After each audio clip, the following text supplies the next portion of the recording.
baby, but that's okay.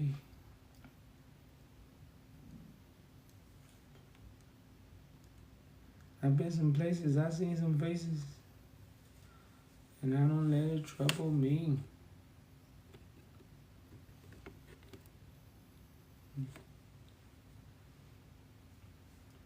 So what's up, y'all? Come on in, peace, peace.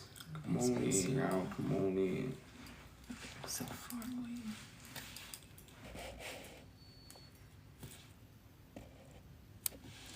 I seen some places and I seen some faces, but I don't let it trouble me now.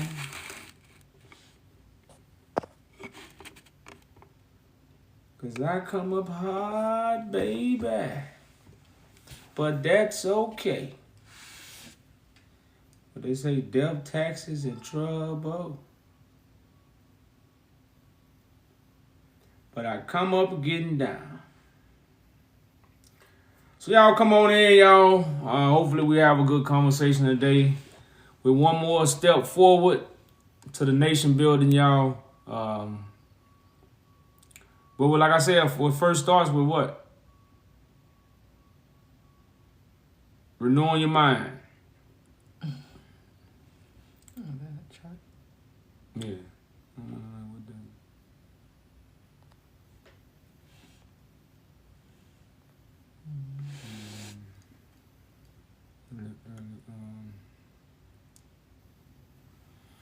Y'all come on in, y'all come on in. Peace and blessings, y'all. Once we see eye to eye together, y'all, we'll be able to walk together. To walk together, you must see eye to eye. You know, that's why the truth, that's why the gospel has to be spread. So we can see eye to eye. My phone. You gotta try.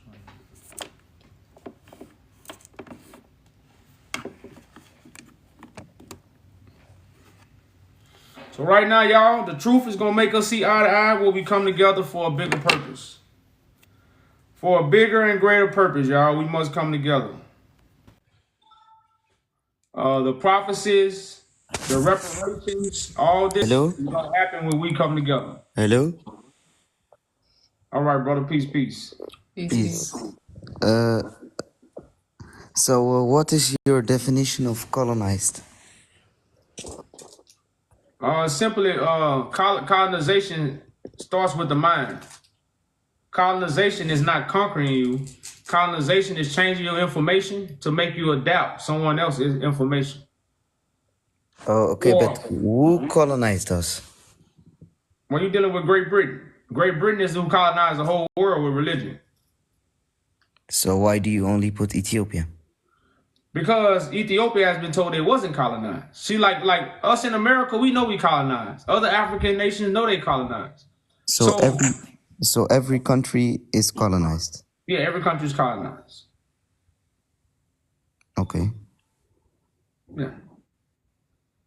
How do I leave? But you gotta understand, like, Ethiopia plays a part in Bible prophecy that's finna take place. So we have a whole movement about Ethiopia. So like our movement and Bible prophecy and the unification of Africa, all this has a big Ethiopia has a big role to play in that. How did UK colonize Ethiopia? I told the same way they colonized the whole world. They're the ones that gave us Jesus of 2,000 years. The 2,000-year-old Jesus come from the Roman Catholic Church. Oh. Christ was an end time prophecy that's happening now. But they stole these writings from Ethiopia, took away Ethiopia's throne, and then gave everybody, you know, the translation of a 2,000-year-old character that came 2,000 years ago, and now he's coming out the sky. Oh, yeah, I'm Ethiopian and I didn't even know about it. Yeah. Okay, thank you. All right, brother. Peace, peace. Bye.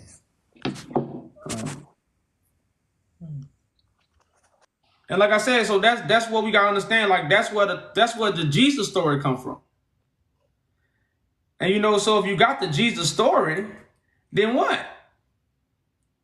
That's the colonizer. Like, we all worship the same Jesus. And like, we have to understand that we all worship the same Jesus.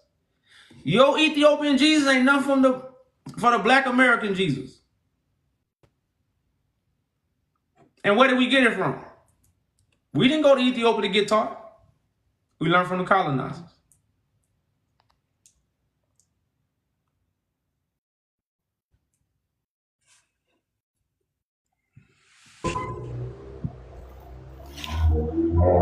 What's up, brother? Peace. What's up? What's up? What's going on? What you got for us today? Can you hear me? Yeah. We can hear you now.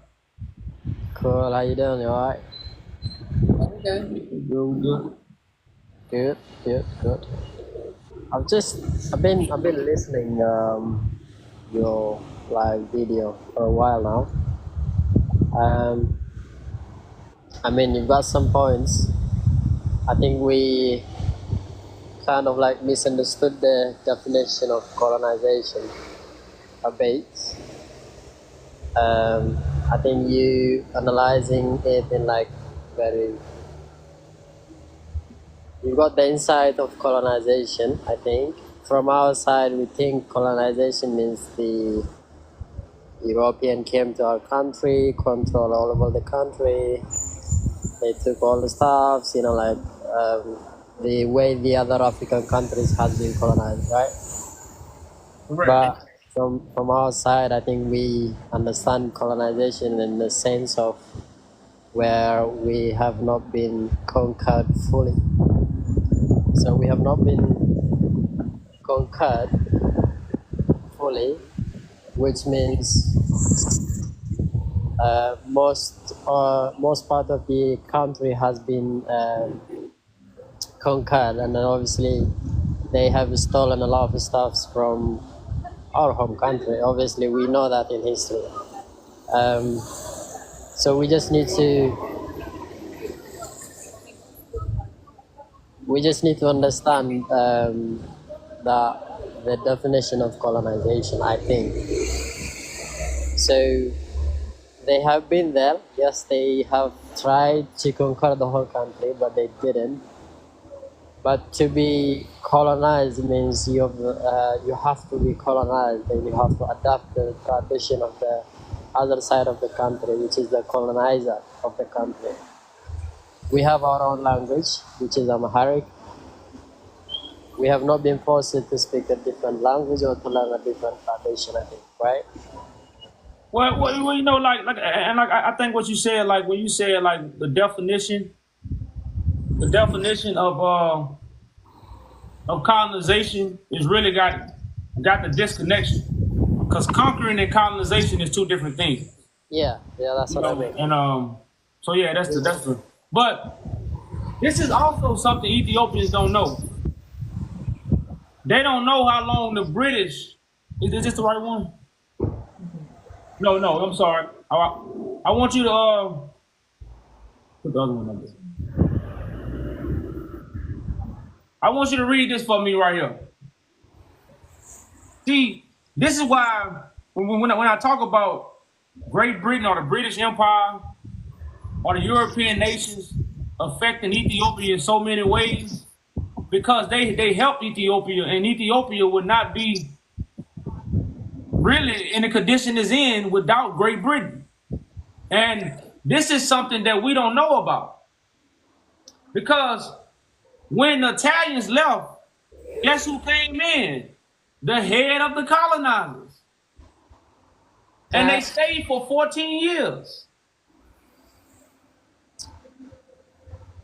It says, following the defeat of the Italian forces during World War II, lasted from the early 1941 until January 42. And then they call it the Angola Ethiopian Agreement. We can look this up. Was signed, officially restoring Ethiopian sovereignty. But how? See, you gotta understand like this. If the people who colonize Africa is the same people who gonna help you restore your sovereignty, that don't make sense. Because if that makes sense, Why did they colonize all the rest of the African nations? Can I ask you a question? Can you hear me? Yeah. Yeah, you go ahead. Yeah. Can I ask you like a quick question? Like one more question I've got for you. What is the purpose of this? What's your purpose? Like, what would you bring? Like by saying Ethiopia is colonized and by bringing up this history. What's the purpose of this? I just want to know. So we can understand how Ethiopia is going to be restored. Like right now, Ethiopia is still, in tribal wars. So we have a plan to restore Ethiopia and unify Africa. So that's why we talk about these issues. Because if we don't understand these issues, we won't understand the moves that need to be made. So like right now, 3 years ago, I started a petition to return the treasures. So it's a lot of, like I say, the whole point of me even bringing all this up is because we have a plan, which is God prophecy, to restore Ethiopia and unify Africa.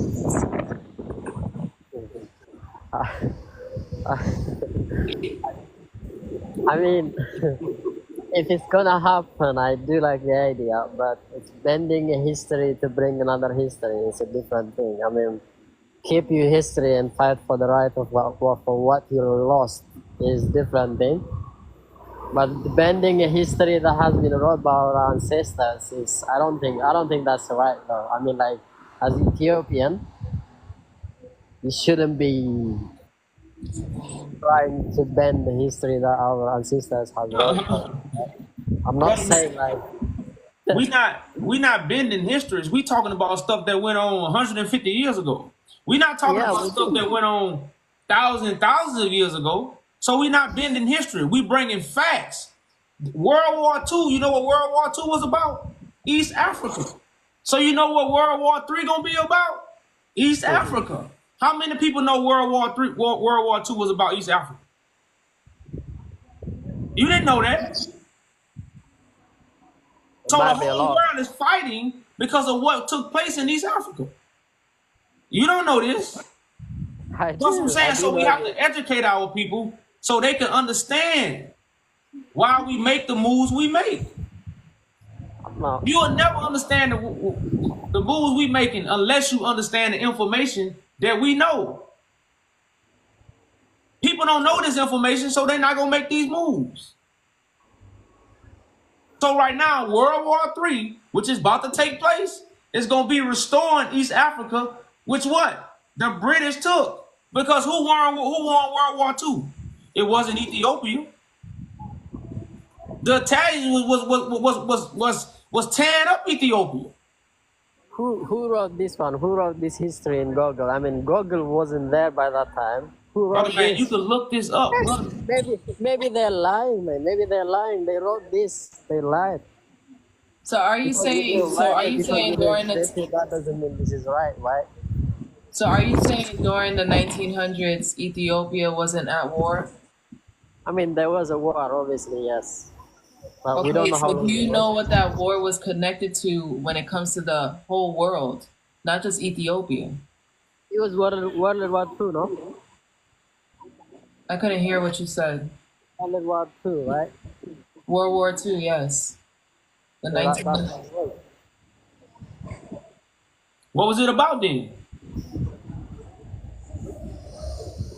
What was World War II about? The whole world was fighting by, the Europeans were trying to colonize all the African countries, wasn't it? Boy, y'all, boy. God was right, man. Boy, we stiff-necked, boy. Man, we got a stiff neck. We do not want to harden our hearts to hear the simple. And this is like, and everybody want to hold on to the lie. The truth has no respect for the lie, y'all. Like, the truth is not going to respect the lie in no way, shape, or form. Now we as people, we have love for our brothers, but we don't have love for the lie. We got love for our sisters, but we don't have love for the lie. So when we up here speaking, we are speaking strictly for the truth and those who love it. We're not speaking to make friends. You know, when we're not speaking to really flatter your flesh. We speaking simply for the truth that's gonna set us free and heal our nations. After he said that, he had to leave, huh? He said World War II was about colonizing the African nations. So what World War III about? What World War III gonna be about? Us getting back in Africa. And East Africa is very important, y'all. That's why the African Union is in East Africa. So we're not talking about East Africa because we don't like other African nations. That's what people, we gotta, damn, all they talk about is Ethiopia. What you gotta... so. Ethiopia is connected to so many things. But that's just like saying if I become president, I'm gonna go in DC. But that don't mean I ain't gonna like California. That don't mean California ain't gonna be nice. California nice than DC. What's going on? Peace. Hi, how you doing? I'm good. How about yourself? I'm doing great, thanks. I've been watching you live, and I'm from Ethiopia, and I just wanna ask you a few questions, and I just wanna discuss some things. Okay, Can you hear me? you got it? Yeah. Okay. So, when you say Ethiopia, are you referring to the continent Africa or Ethiopia, the country? No, I'm referring to the East African country, Ethiopia. Yeah, but if you dig deeper, you probably find out like Ethiopia is the previous name of Africa, and Ethiopia, the country right now, is used to be named Abyssinia. Well, okay, what's it saying? So Ethiopia is not even an African name. Ethiopia is a colonizing name. That's an English name. That's not an African name. So No, who named the whole continent of Africa? It wasn't the Africans. Okay, if you probably go to the Bible, you'll find the name Ethiopia. That's the Bible is a translation, brother. Like they translated it, but Ethiopia is not an African word. I'm just that's like the reason why Ethiopia is even called Ethiopia is because of the colonizers. Even the word Abyssinia is an English word, according to Tedros. How come? Because, like, brother man, like these words was things we was called in the 1800s by the English people. That's why right now no tribe in Ethiopia connect themselves to Abyssinia. Now, it'll be an ancient word to us because it was used in the 1800s and the early 1900s. Like that's when this word was used. It's really no longer used no more. But when you really deal with Ethiopian tribes, you don't deal with Abyssinians. You deal with Amara. What it is? Oromo. Like, so that's not nobody. The English called us Abyssinians. That's like right now. Most people look at us as African Americans. Why though? Not because we call ourselves African Americans, and because that's what the name the English gave us. Because again, we have to understand that the English people taught the whole world. Africa never taught the world. Mm-hmm. So all these words that we use, they not coming from our ancestors. They coming from the English, the British Empire, the people who control the information. So when I mean Ethiopia is a real European colonized word, it's really a European colonized word. Mm-hmm. I got you. You are probably right, but because most of the history of Ethiopia is written by the white people, that's why there are a lot of tribal wars, because most of it is like comparing each other, comparing the tribes, so there is a difference between them. So what I want to tell you, like, if you wanted to unite Africa, the bigger the most important thing you should do is probably awake the people spiritually. Like Well, brother, man, trust me. I've been doing that for years, man. Like this is just one of the topics that we post. My whole mission has been doing that. That's what Africans know me for. Africans don't really know me from putting a post up here about Africa's colonized and Ethiopia's colonized. Like, you know, man, I got thousands upon thousands of videos that talks about spirituality and really, you know, getting our mind back. Like you say, the mind is the most important thing. So right now, this is a small piece of the puzzle, but it's something that needs to be talked about, and it's a way to get conversation started with the real Ethiopians, not with those emotional Ethiopians, but them Ethiopians who really want to change Africa and help Africa unite, who want to restore Ethiopia. So this is like a sign or alert or a red flag to pull those people in. Right. I understand. So, what is your next step after awakening the people? What do you probably think is going to happen? Like, Well, the British Empire gonna announce to the world who the son of David is. they know. I think they know. Huh? I think they know King Menelik, Queen of the son of Queen Sheba and King Solomon. Well, yeah. They you know, like, but they do know, but they know my job is to get God's house in order. Like, the only thing about the son of David gonna have the power to defeat the lie and get the people in order. So they know this. Like I say, they know the prophecy. Like, they not deluded about the prophecy. So they know everything that must take place. They know what it looked like and everything. And that's why it's such a message that's on our people right now. Because our people got to hear the message. Our people got to form the order. And then we get these things back. You know, so right now it's really about judging the Roman Catholic Church and bringing the crown back to Ethiopia. Where it originally was. To restore and unify Africa.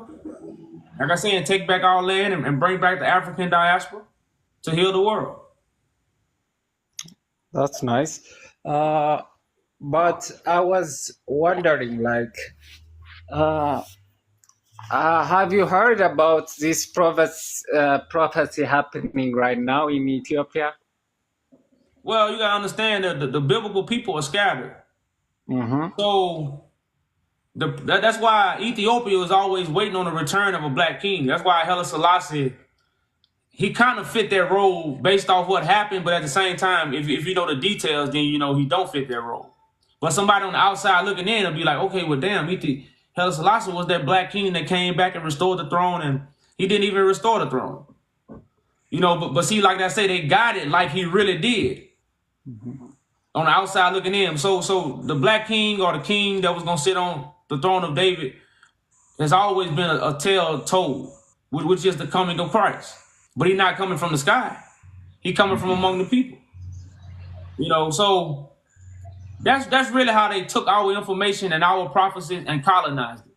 You know, they changed the reality and the actual effect of the foretold prophecy. And I would like to assure you that the king is coming soon. Actually, they are preparing his throne right now in Ethiopia. So if you like to dig deeper, like, you should travel to the actually the northern part of Ethiopia. If you dig deeper, they are preparing the throne right now. Well, is that connected to the new palace that they built? No, it's not. Definitely, it's not. Okay. Well, yeah, like I say, brother, like this is what I try to tell Ethiopians. Like this is why we have this title up here, because these things are happening as we speak. And as you just said, you the first Ethiopian I heard even say they preparing the throne. Because Ethiopians say the throne not even coming back. So I just want to know, where is this information coming from in Ethiopia? Is this something you got to do your own research to find out? Or is this something that is talked about throughout the land, that the throne is being prepared for the new king that's finna come back? No, actually the throne is prepared in the monasteries throughout. Uh, the Orthodox Ethiopian Church, actually the Christian Ethiopian Church, they are preparing the throne. So the prophecy came from that church. So I know I have some few people from monks. I know few monks. So I had that information actually for a while. It's been actually a year or something. So So hold on. So you telling me you done had this information for a year? So about a year ago, that's when you start hearing this, or was no, it before a actually year I know ago? the prophecy. I know about the prophecy, and it was hidden like the king coming. Tedros is going to be the name, so it was hidden from the people. Actually, everybody knows about the prophecy, but they didn't know the time, like when it is happening, where it is happening. But I had some few friends from the monk. They are monk from the monastery. They have given me this information Okay. last year. Okay. Well, hey, well, brother man, I think so are you in Ethiopia? No, I'm not in Ethiopia. Okay, okay, okay. I'm about to say, yeah, because like I say, we are like I say, man, a lot of things moving, and like I said, we are looking to go back, especially next year. We are looking to travel, and probably say even get a little setup in Ethiopia. Like even get like a small administrative house. Where we have a group of people that's working and making connection. And like I said, because it's gonna take us. And like I said, when the king return, that's when everybody will come. It says once he is lifted up, all men will come. So, That's true. so like I say, man. So right now, it's finna be a lot of glory for us and a lot of happiness. Because That's we have true. we have been through a lot of turmoil. Like, man, the stuff we done been through, it's like you don't even want to think about it no more. So now it's just time for us to rest from all this turmoil that we have been through and really enter our glory by unifying one another and understanding the truth, accepting the truth, and walk together in unity. That's true. That's true. But I like to add, like, uh, uh, these things, like the issues you are discussing, like it needs spirituality. Like, so if you wanna go forward, like you have to be spiritual. Like you have to be closer to God. So if you are considering to travel, like I'm gonna give you a clue,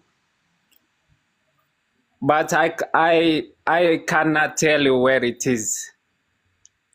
So you probably uh, should dig deeper in the artifacts of Ethiopia, ancient monasteries, so you'll find the truth. But I want to tell you, like, you have to make God first. You have to be But brother, spiritual first. we don't just come on here and just talk about Ethiopia as colonized.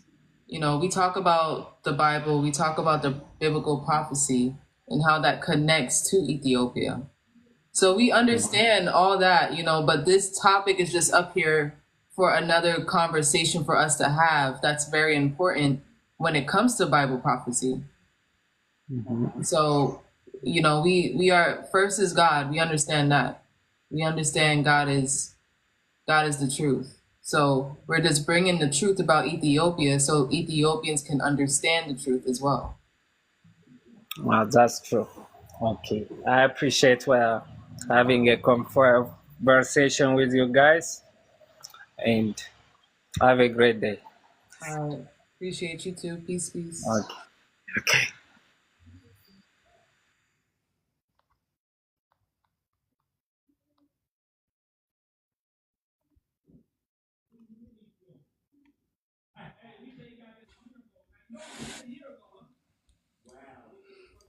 Hello, hello. How are you doing? Peace, peace. We're good. I want to share my perspective about this case. Okay. Do you hear me well? Yeah, I can hear you. Yeah, okay. The thing is that us Ethiopian, what we have taught in school, in culture, in tradition, and everything, I realized that everything what they was telling us is just liar or fake, fabricated manipulation. Like for example, even in the Bible, like for example, the name of Ethiopia, you know. So they tell you that the name is based on the Bible. It is we are the land of Ethiopia is holy because the name is found in the Bible, blah blah. But when you study the name itself, Ethiopia, the definition itself, it says the born face in the Greek, even the name given by Greek, and it says the born face. It basically means the land of the black. If we say the land of the black, basically means the continent of Africa or the whole, like the whole continent. Everyone black, it is Ethiopia. Now, then I stop seeing this definition and I go to Bible. Where can I find the ancient scripture, like the, for example, the Greek and the Hebrew? First, you have to understand that, like, there was a crafted council against us. So the people who stole these biblical manuscripts, because before it was a book, it was in scrolls. And they Yeah, stole these scrolls. They stole it from Ethiopia, from East Africa. The Romans didn't have these scrolls. They stole the scrolls and made it, turn it into a book and divided it. So now you have different religions. yeah, But you, but the name itself, like in the Bible, for example, if you see the ancient scripture of Greek or Hebrew, you will see only two type of name that indicated maybe we may say maybe Ethiopia. It says the land of the Kushland, for example. It says the Kushland, and the second is maybe indicated the Kush the Sabaean people, the Sabaean. but like I was saying, they use different names to confuse the people. So they're all the same name. It's about the meaning of the name. You know, our people get stuck with just the name. They're stuck on who to call who. But you got to understand that they divided us and created different names for us to, follow. They divided Africa. They came into Africa and divided it. We didn't. So that's Yeah, why but like in Ethiopia they have different tribes, they have different named tribes. Those tribes aren't in the Bible because it's talking about it's talking about one people. That's all it's not something that is so difficult to understand. You guys make it more difficult. That's why the Bible is sealed, you yeah, know. but we are more than tribe. We are like completely distinct, different people, like black and white, in terms of ancestry. For example, if Yeah, you study black about, and white, but I'm talking about black people in general. I'm talking about the division in I'm Africa. That's what I'm talking about. I'm using metaphor. I'm using just as metaphor. I mean, in the Ethiopians, inside the Ethiopian tribe, we are not near close as one tribe, or we come from one society. We cannot say that because, for example, in Ethiopia there is two major language or ethnic group, means Brother, the Kush people, I'm not saying that. I'm the not Kush and the Semite. That's why you have different tribes. I'm not saying that every black person, have the same features or things like that. I'm not saying that. Or But culture. we made like this. We do not made because of other people. We made like this from the beginning. Yeah, that's why our people was always divided, and Bible prophecy is about us coming to one. Because we always was fighting each other. Just before the Europeans came into Africa, we was fighting with each other. Yes, that's right. Yeah, Yeah, I'm so with yeah, you. I understand that, but I'm talking about the solution of what we already know. Like we already But don't. look, the thing, for example, the colonization of Africa before even the 9th century. For example, the Ottoman Empire was conquer almost maybe 15 or 30% of the Ethiopian monarchy state. The Eritrean, for example, the people who speak Tigrinya, like me, was conquered by the Ottoman Empire. What I want to convince you is that Ethiopia was colonized for many, many, many hundred years by That's why we know Arab. that. That's why we have the title up there. So we know Yeah, the by history. Arab. Yeah, by Arab, by religious, by empire, by kingdoms. Ethiopia was under colonization. But even at this age, at that era, Ethiopia was not named as Ethiopia. It was a different regional empire rulers, and they were not even close. They was enemy each other. So even if you say, wow, Ethiopia was colonized in the 1800 and 1900, so this was not Ethiopia even. It was a complete different ruler, a different empire. So it's very complicated even to speak whether Ethiopia existed even in the 9th century as a country, as unified nation. But the thing is that we're talking about the King of Kings. So obviously, every country has a king. They have a chief. That's what Africa always had, chiefs. So we're talking about the head of the chiefs. That's why you have the African Union in Ethiopia. It's about creating God's order. Our people are not in order. That's why we still follow the Roman government. That's why our governments in Africa are connected to the Roman Catholic Church, the Roman Empire, because we're not making our own. And then we have infiltrators that are the same color as us, working for them. So But is if that like? if the Ethiopians, like the religious or anyone, elites or anyone, like believe in one unified nation, Ethiopia, if they want to revive, restore everything from the beginning, they will never find any solution to gather all out and find a common solution for all tribe and for all people to be, publicly true, even in terms of religion, in terms of anything. It's very complicated, it's very difficult. But the thing is that we understand everybody is not going to be a part of it. Just like how today everyone is not a part of the government. They don't make the laws. The people don't make the laws. That's why you have chief and Indians. So everyone is not going to be a part of the government. That's actually the start of the revolution. Everybody doesn't understand how to start a revolution. So it's about the few that is chosen to actually do it, not everyone. Yeah, but as Tigrayan, I hate being as a part of Ethiopian because of the fake they have made throughout the last 300-400 years. Because everything, even if I go to Ethiopian and church and they see it and they say, oh, Enoch was Ethiopian. Enoch, do you know the book of Enoch? They tell you that he was Ethiopian and it was written by Ethiopian ancient language like the Ge'ez, and they tell you everything. Abraham was Ethiopian. Everything, even the people, the old people, like have studied 10 years, maybe 20 years, theology and everything, they tell you lie. And when you find out, when you recover, then you can see that everything what they speak, what they do, anything they do in Ethiopia is fake, completely fake. It's not rely with anyone.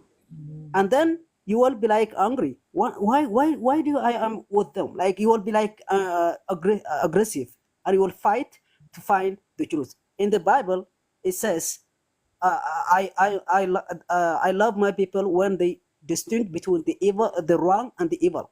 That if there is people don't know the truth on the wrong, how can they become a spiritual people?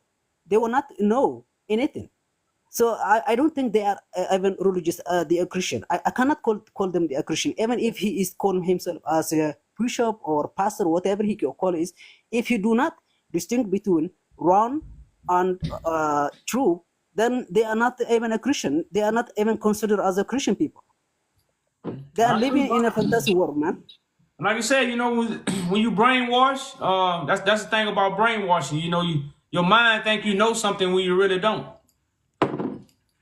So I definitely. have you ever heard from the Ethiopian that Enoch was Ethiopian? Have you heard before the book of Yeah. Enoch?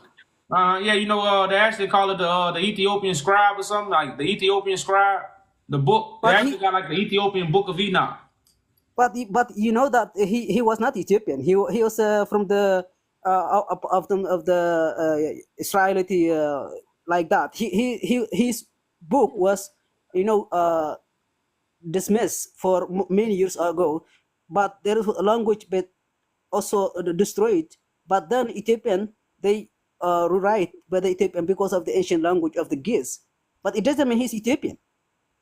Well, He's that's not. why I say He was not like the Ethiopian. thing about the book of Enoch, the people in the people in the Bible are not real characters. These are the biblical characters. I mean, these are the people the biblical character was talking about. But those people you have in this picture, they was like today as Ethiopian, they was defending as having given religion by the Greek, by the Right. Romans, by the other civilization, and they take this as their own valid religion, and they was defending this religion. But even in their own mind, they were not true. They were not at the true path. You know what I mean? So Well, brother, man, everything from the you gotta beginning, understand. even I want to say this: the people in the Bible. That's what the Bible says. The Bible says you had kings back then who wasn't followers of the true path. Only a few of the kings out of all the kings followed the true path. So the Bible is backing up with everything you're saying. Our kings went backwards. They did evil. So this is why I'm telling you, this is who when you have you ever read the book of the era of the princes? I don't remember. Maybe I don't know. Okay, so like this stuff is this is what the biblical history is about. And this is why the dynasty fell because of their evil acts. So I'm not saying they knew the path and they knew God. I'm not saying that, but this is the history of the biblical kings who didn't listen to God. That's the biblical story. So you are telling me those old people are rebellion against God? Huh? You are telling me this old empire or king, whatever you call them, there was the rebellion of God scriptures. They was not relying of the Bible from the beginning. Are you saying this? Like, I want to just understand why you just pick them all of these people, because those old people are not respected like almost 75% of the present Ethiopian people. Like for example, the Tigrayan, the Oromos, and the other Kushite people. Even if Well, brother man, you can't respect something you don't know nothing about. So a lot of people don't respect them because they are not taught what happened. You know, they're not taught the truth about it. They're just told the stories, and they say, well, they didn't help my people, so I don't like their king. You know, but at the same time, we're not saying they get respect, but we letting you know this is why Ethiopia got glory because of these people. hello, Yeah. did you hear me the last I said? Nah. Yeah, it went out. The man he have a hat. You know, we call him Menelik. Even in the 9th centuries, he was very ruthless against the people who call Oromo and the Tigrayan, the Tigrinya speaking people. He was favoring very his own ethnic background, and we even call him nowadays in our language the African Hitler. So many picture you showed me here is not respected. Almost 75%, so 70 between 70 and 65% of all Ethiopian ethnic group, without the Amharic native people. So what is shown here is like one favorite ethnic group in background. I'm just seeing the picture, and even in their own background history, if you study them, you find them but a very ruthless dictator against other certain ethnic group. Brother, that's what the Bible says. Yeah. The kings was ruthless against the people. So we're Not trying to against show the you. people, We're but trying to. against other certain people, against non his own people, like the Tigrinya, the Oromos, the Sedamas, and other people. He was like African Hitler, man. But yeah, we understand that, but we're trying to show you the connection between biblical prophecy and these kings. And then we're not saying that they all did good. And then Hitler wasn't a bad person. America is the bad, and the British Empire is the bad people. Hitler not the bad person, brother. Hitler wasn't a bad man. That's what the colonizers want you to think.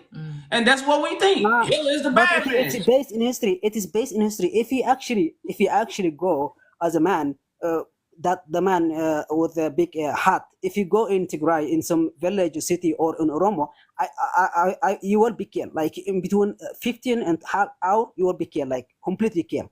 You know, there is not arrest. They will kill you if you have this man. It is based in history.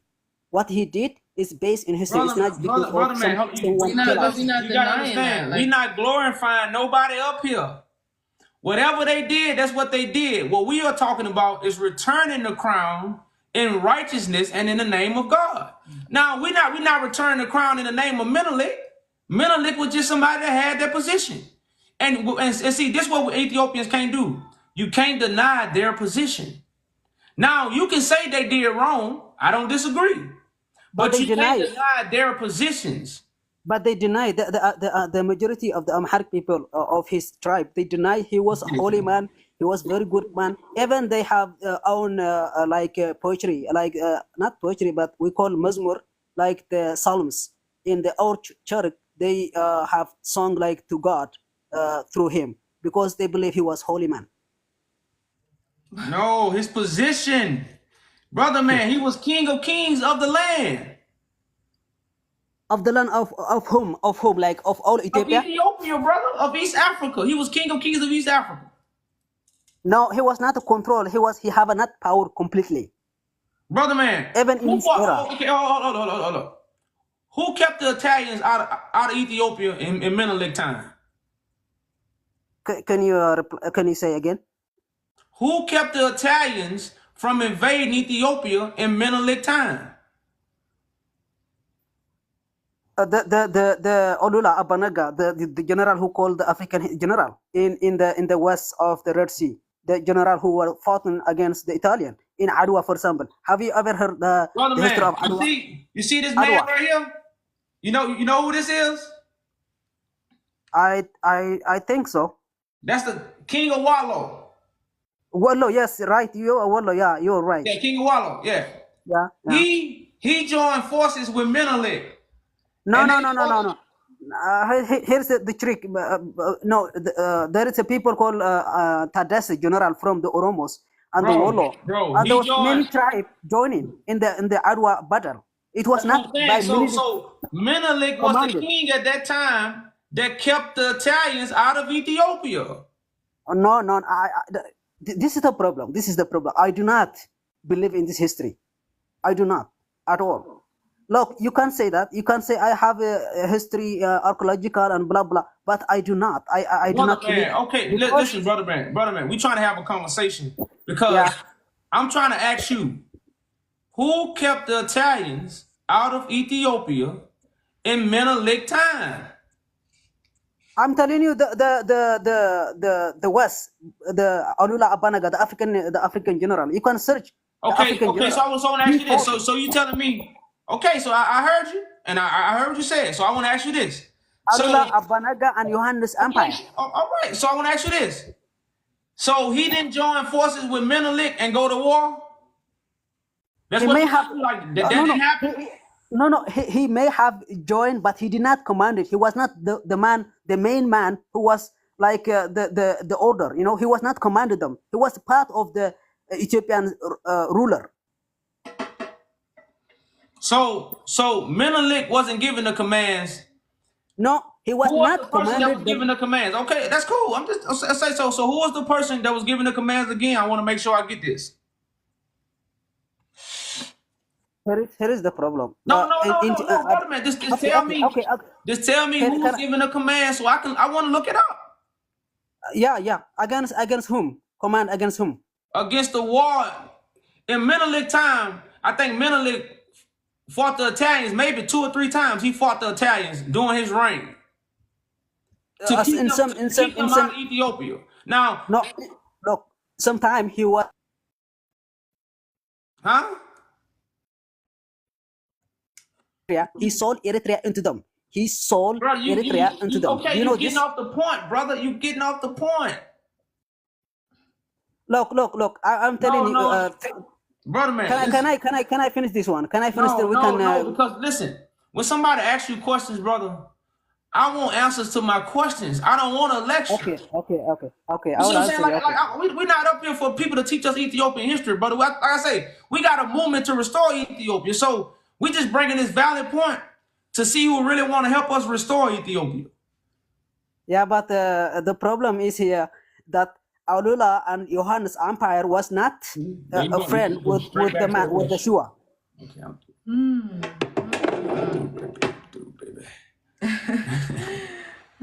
Okay. We can come to the conclusion that we are disagree on this case.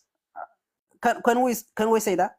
Yeah, we understand we disagree with certain things, but Yeah, you like to talk about solutions. So do you think yes, do you believe this is my main I want to see how can we reconcile and come to the conclusion. How can we have resolution in the end? Do you agree that Africa needs a leader, a representative? At this moment, do you mean in terms of Ethiopia or the whole Africa? The whole Africa. The whole Africa needs a representative. Oh my God. My friend, there are 55 country nations and different ethnic. How can we have?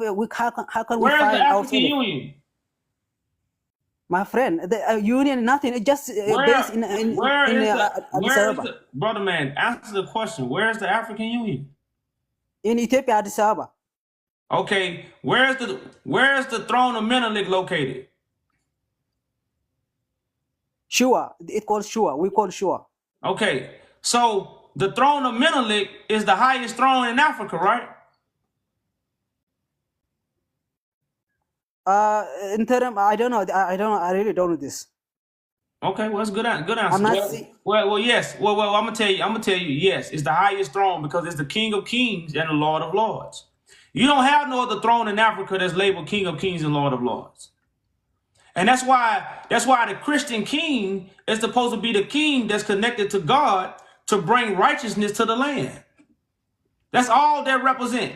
The Christian king who's connected to God to bring righteousness to the land. To the rest of the kings, to the other 55 kings, or to the other 50, whatever rulers of the land. So this is why Ethiopia plays a big part in unifying and restoring Africa. So what we are doing, we have the one that's finna come back to Ethiopia and sit on Menelik throne in the name of God and in the righteousness of God. To get rid of the European nations, get rid of all the 55 countries in Africa, all the European nations gonna have to leave. So this is what we're doing, and this is what our movement is about.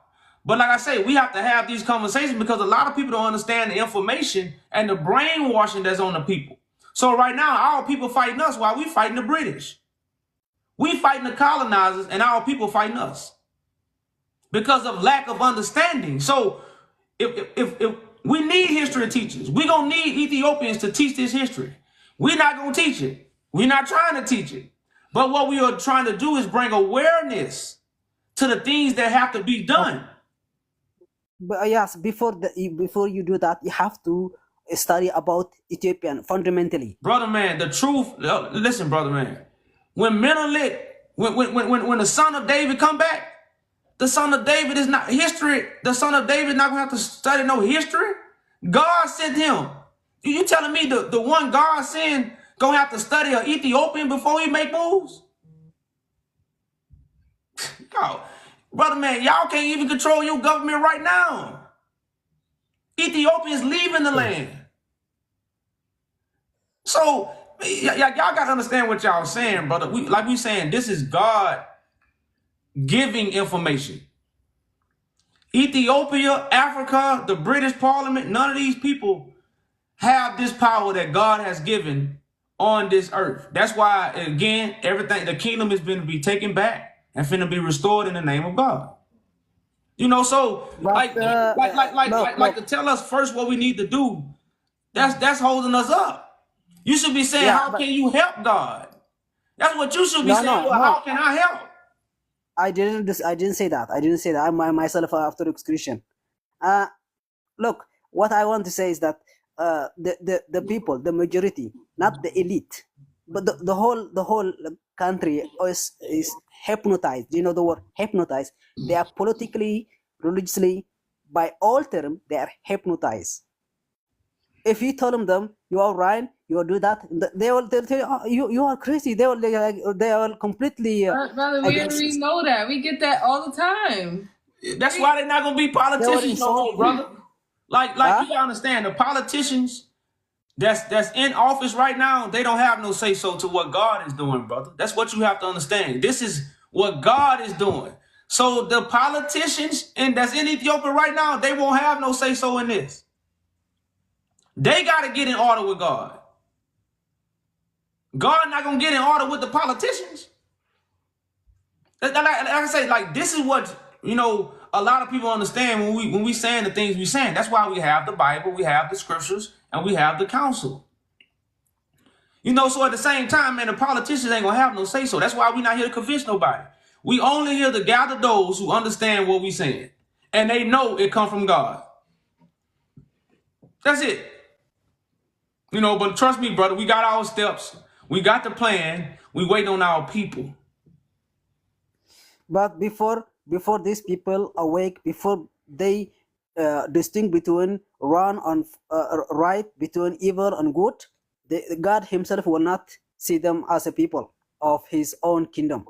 He will go away from them, because the moment you reject or you don't know what is the evil and good, what is right and false, then you are a spiritually dead person.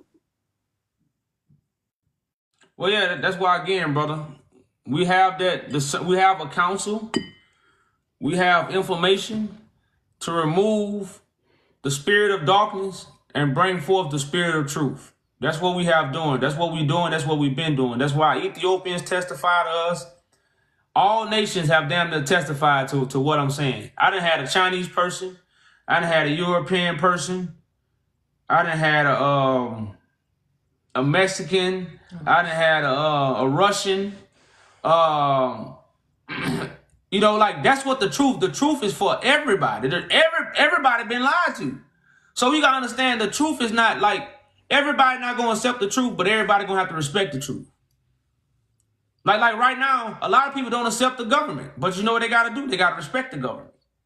That's how it is with the truth. You ain't gotta accept it, but you're gonna have to respect it because the truth is gonna be supreme.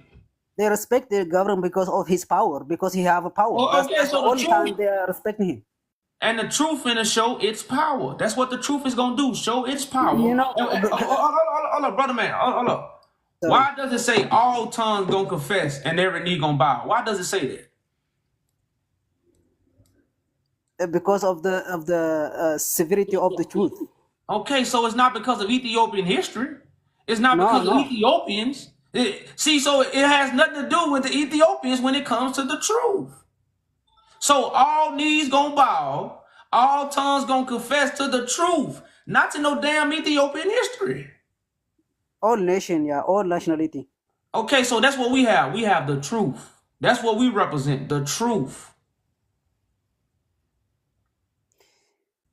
Yeah, but I'm against the people who are they are like they call themselves priests, high priests, and they say that we know God, we know the truth, and at the same time I was not awake. I was like every one of the Ethiopian who came to you maybe comment and disrespect maybe some in their own language. I can see I was not awake 5-6 years ago. But when I work was when the Ethiopian government declared war against my people, Tigrinya people, and then I see like more than 20 high priests. They are very high priests, like bishop. They are very righteous. We consider them like a very holy person. And they came to the media and they said, "Now we support the government and we should destroy the people of the Tigrinya completely." They said like evil things, and then I very shocked. I stopped going to church. I stopped even study Bible, I myself was doubt about my religion. Because of seeing the high priest speaking evil things against people, endorsing genocide against certain ethnicity. Then I completely shocked. Like I was like, what the hell is I'm doing? Like I'm still completely going to school. I'm studying. I was like, maybe I'll go to maybe study about Islam or maybe about Hinduism or other religion. But then after I see them all divided, killing each other, supporting against evil, then I, of course, begin from the Genesis to the Revelation. New in the other language study, even in my language and other language.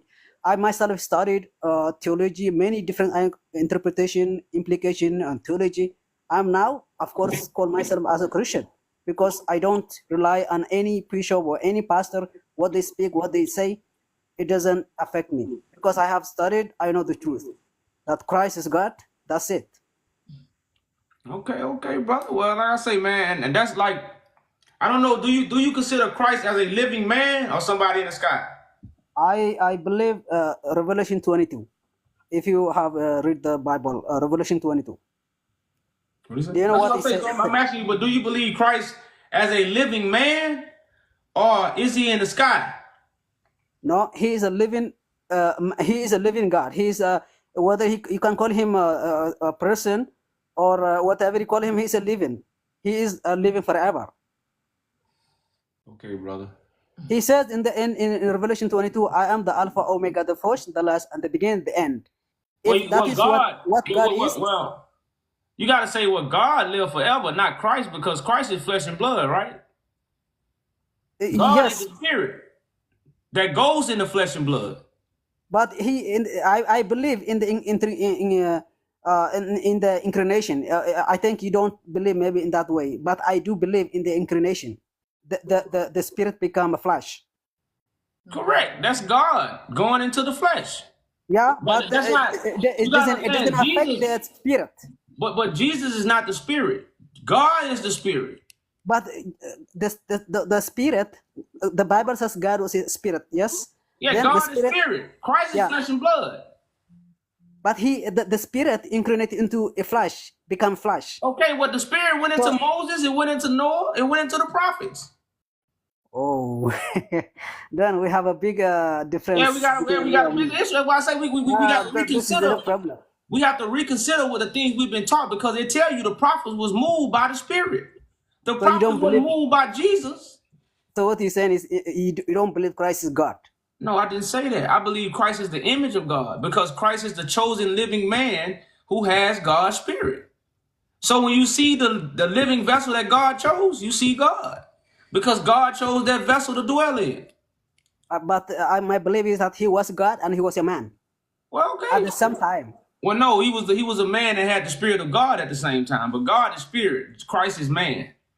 God, look, when God, Christ got anointed, brother. This why God don't get anointed. Christ means anointed one. So Christ can't be God because nobody ever gonna anoint God. God anoints Christ. You see what I'm saying? So that's like these are things you have to understand. Like I say, a lot of people are still indoctrinated with the lie. So Christ is simply a living vessel who God chose. Moses was a Christ. Noah was a Christ. The colonizers gave us Jesus Christ to colonize you so you won't connect back to God. That's why can't nobody find God right now because all they're waiting on is Jesus. Because Jesus was the only way to be to see God. Who is God like? He was the perfect example of God.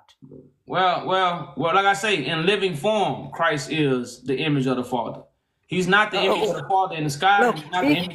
Look, brother man. If he was like Moses, like Elijah, if he was normal like the other prophet you mentioned, then how he can dead and raise from the dead, and he also appears to Paul, for example. Brother, he was like a man. The power of life and death is in your tongue. So Christ raised the dead with his words.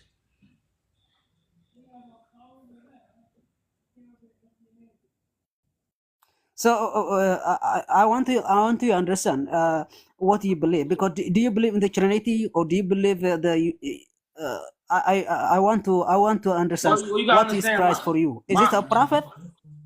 well, that's why I say that those things, brother, right now, that's why I say Christ is on earth. And all these teachings are coming from Christ and not from man. Everybody else have man teachings. They don't have Christ teachings. And because you read the book, that don't mean you don't have Christ teachings. Because Christ teachings gonna come from his flesh and blood. That's why in communion, you commune with Christ in flesh and blood. You don't commune with Christ with a book in your hand. You damn sure don't commune with him by going to church. That's why you left the church. So the only way to commune with Christ is in flesh and blood, because Christ gonna be in flesh and blood with God's spirit to give it to you.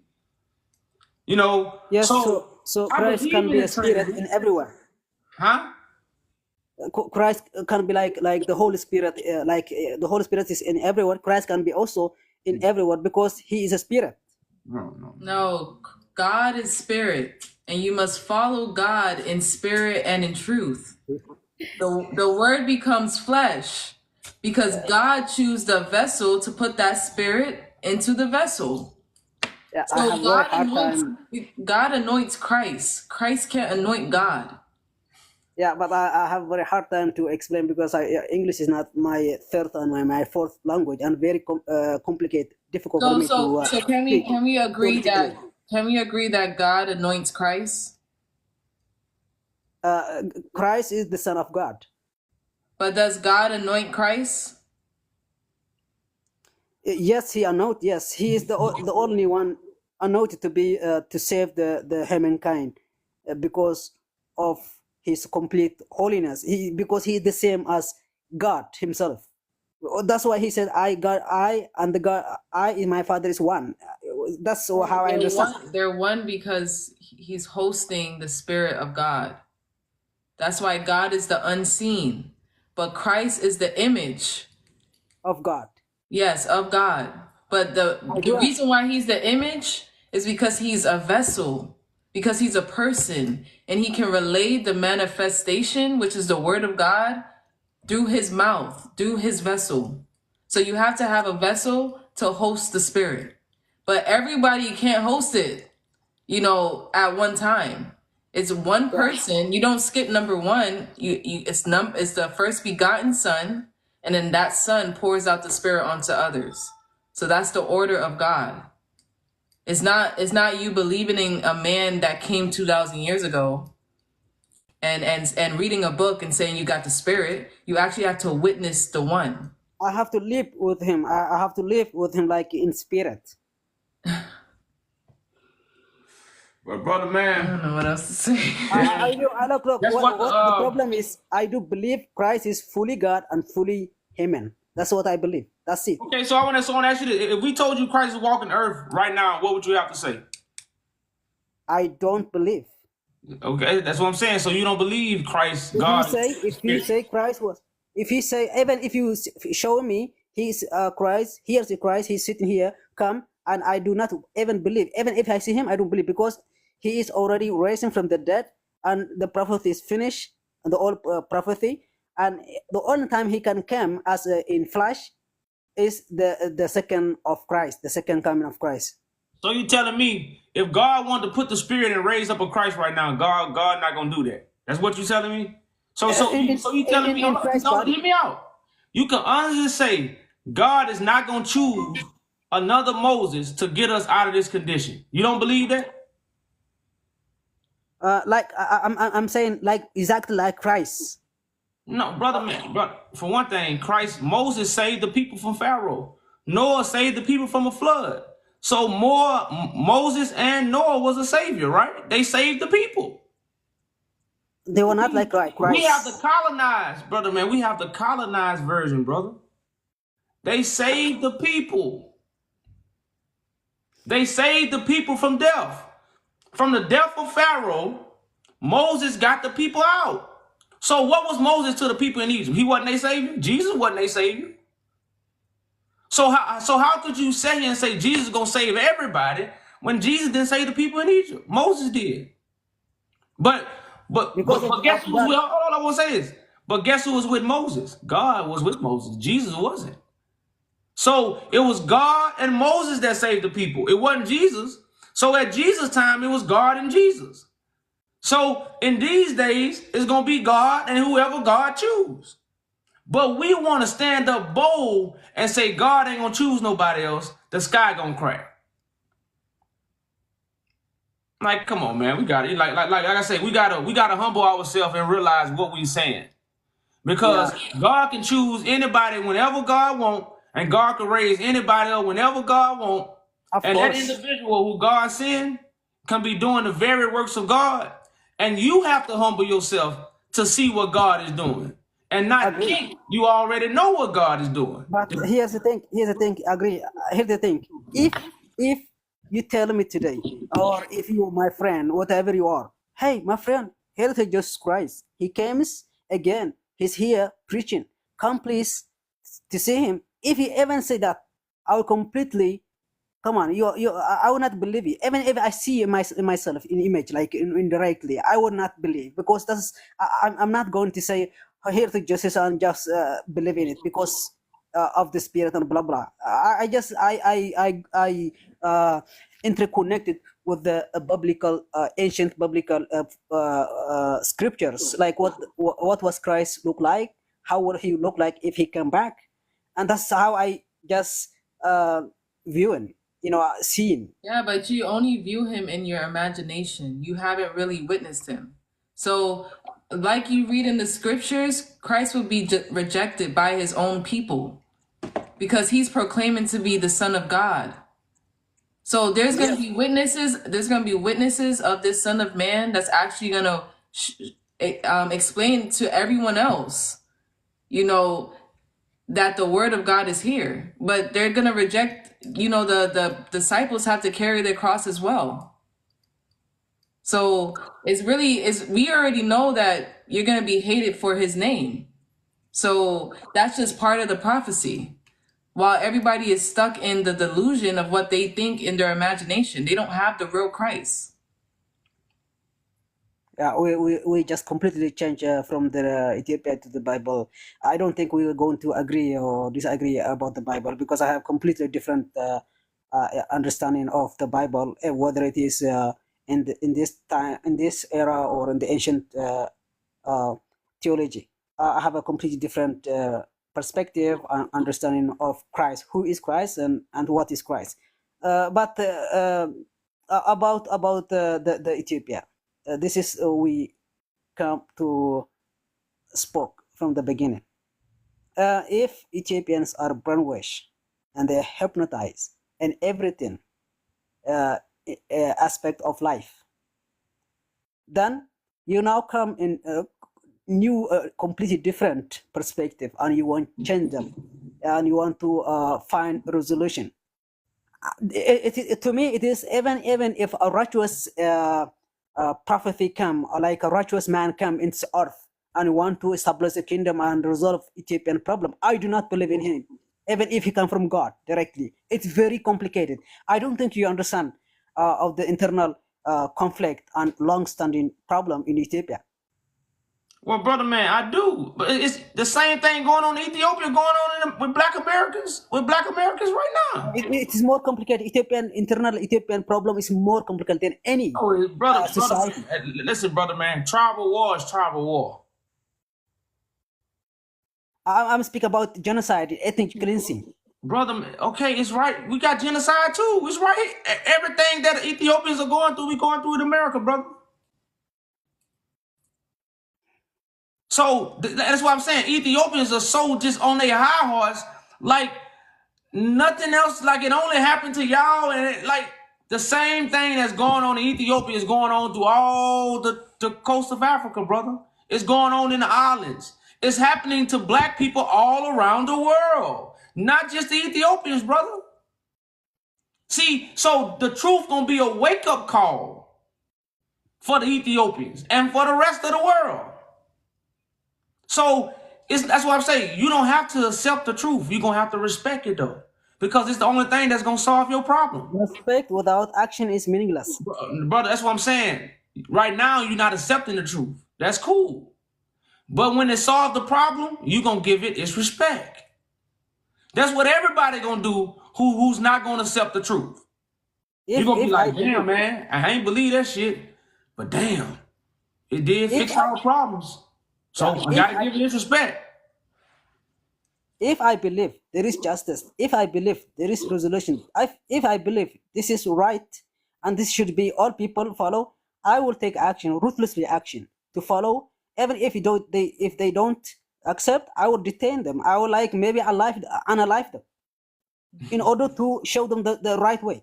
Well, okay, well, brother, man, like I said, I think sometimes I believe in actions.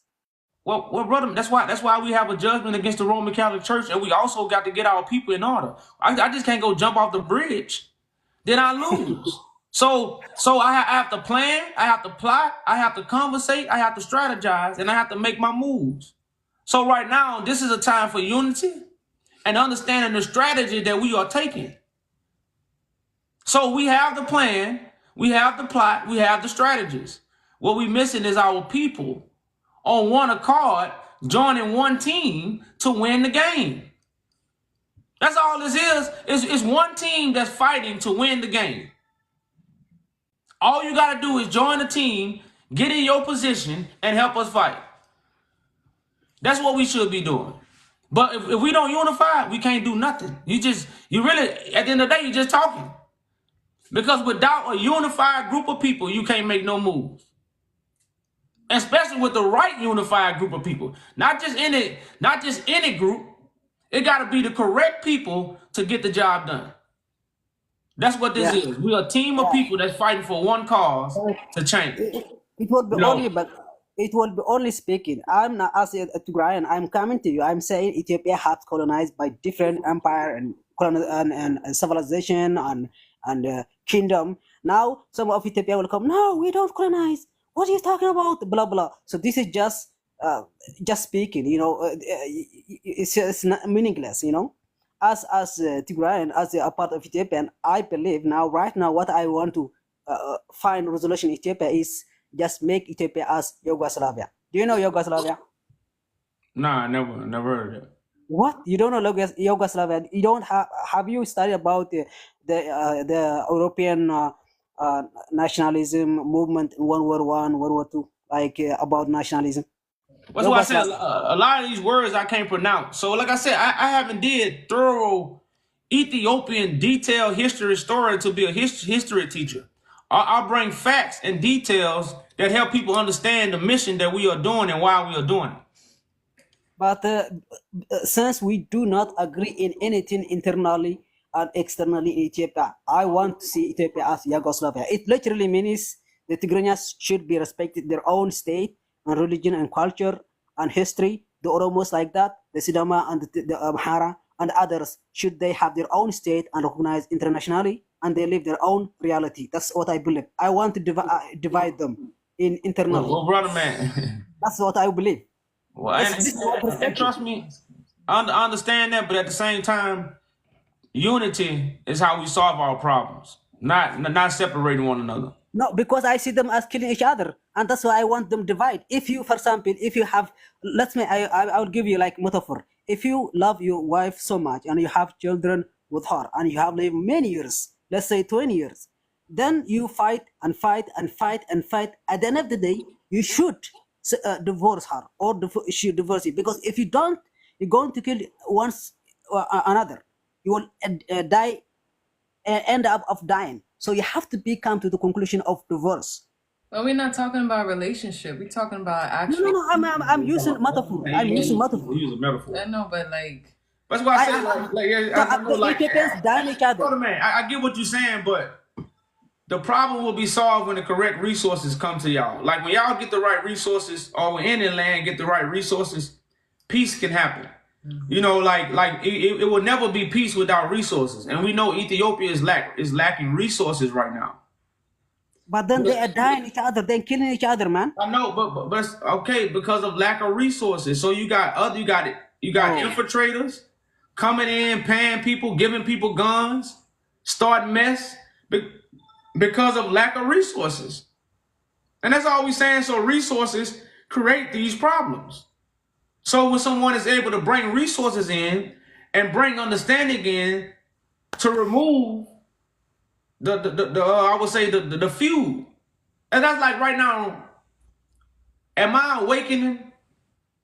Like growing up, we call it mean mugging. I done mean mug a few brothers before because I didn't know where they was from and I didn't know where they was coming from. So I had a little mean mug on me, like, man, who they is? Like, I don't know that. But when I was awakened with the truth, I don't mean mug no more. Because I have a whole different eyesight. I got a whole different thought. So this is what we're not understanding. This is why the truth has to be told. And it's nothing else. And when this truth is told, it removes the contentions that we have against one another. You see what I'm saying? So this is what the truth does, and this is why the truth is the healing of the nation. So this is what people don't understand, especially when the angle we coming from, man. So that's why I say we discourage our brothers and sisters. We are warriors for God. We are revolutionaries. And if y'all want to be a part of this revolution that's going to heal our land, that is the website. But brother, man, I appreciate you coming up. We gonna get it. I've actually signed it, and I have also contributed a little bit last I think 1 week ago. This website, I do like and love your topic. You know, even though I do disagree in many things, is in terms of Ethiopia as a nation, also religion, in many things we spoke. I realize we have a very big gap and disagree, but still I do respect. Okay, yeah. That's my main. Much respect, brother, and thank you so much, guys. Thank you so for having me so long. Thank you. I will maybe come next time. All right, peace, man. We definitely appreciate the humbleness, man. Y'all seen two people that didn't agree had a decent conversation. That's called what? Love. Without saying it. He didn't tell me he loved me and had to tell him love me, but he showed it to me. Because why? He respect. And like I say, so that's what, like a lot of people have, they don't even have that, but then they be repping God like they holding God's hand, or God holding their hand. You know, so like I say, it's always good for the people to see those kind of bills. You know. What's going on? Peace. Hello. Peace. Can you hear me? Mm-hmm. Okay, that's good. Let me ask you some questions and let me put my suggestion. Hello?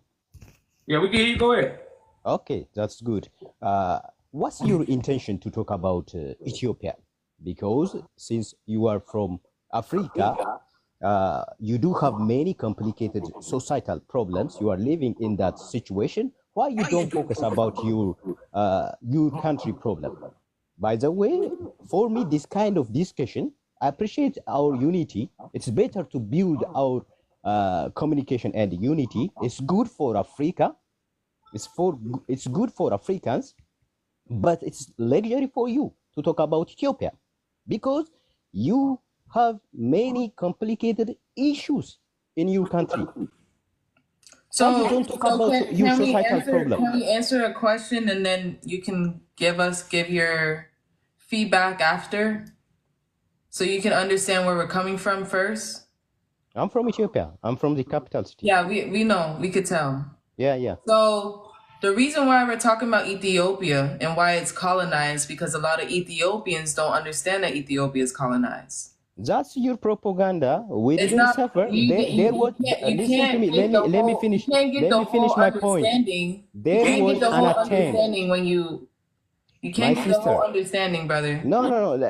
Look, there was an attempt of colonization. You already know, brother. We know that. We talk to many Ethiopians. We understand that part. But you got to understand why we're talking about colonization. This throne that Tedros, Menelik, Haile Selassie was sitting on, you guys don't follow that anymore. By the way, I'm not interested to give you proper answer because this is not. Brother, you gotta talk after I'm finished. That's how you have a dialogue. We understand it. The title is getting you upset. We understand.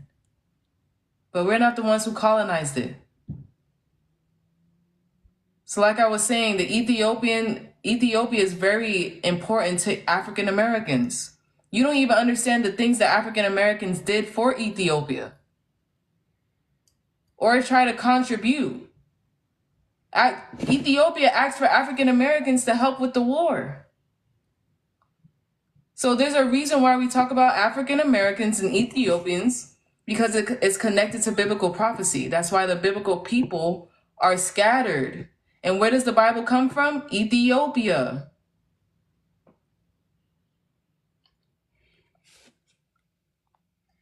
Okay, that's good. But for me, it is not the right place to talk about Ethiopia because, as I told you, we do have many complicated internal issues, even in your country. So you have to focus about that. After we solve those problems, it's better to discuss about this kind of luxury issue. For me, it's luxury issue because you have to solve your country problem first. Brother. You got to save Africa first before you save any other country. So it's about why you think the African Union is in Ethiopia. It's very strange for me. First, wait, no, can matters. you explain? No, can you answer the question? Why is the African Union in Ethiopia? Can you answer that? Yeah, to enhance our African problems, to solve African problems. So, but why is it placed in Ethiopia though? It could have been placed in Libya. It could have been placed in West Africa. It could have been placed in the Congo. So why Ethiopia? Is that your core problem? No, I'm asking for an answer. You don't understand the prioritization. By the way, I'm not interested to talk with you, but it's very rubbish type of discussion for me. I don't like this kind of. Thank you for joining me. Thank you. All right. Thanks. Peace.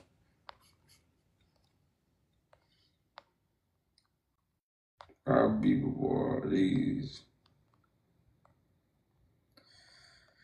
My people.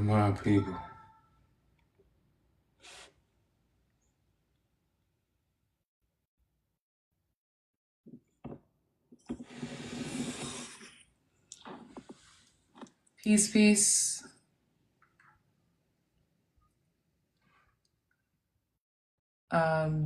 Miaza?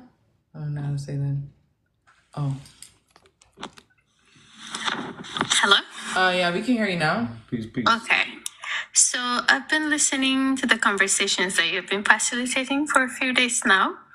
And today I also heard some Ethiopians talking.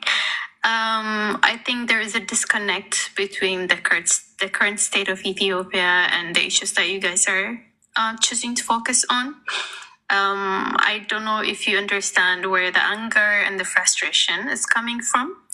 It seems as if you don't necessarily understand Ethiopia's history from the perspective of the people. Yes, you might have read a few books.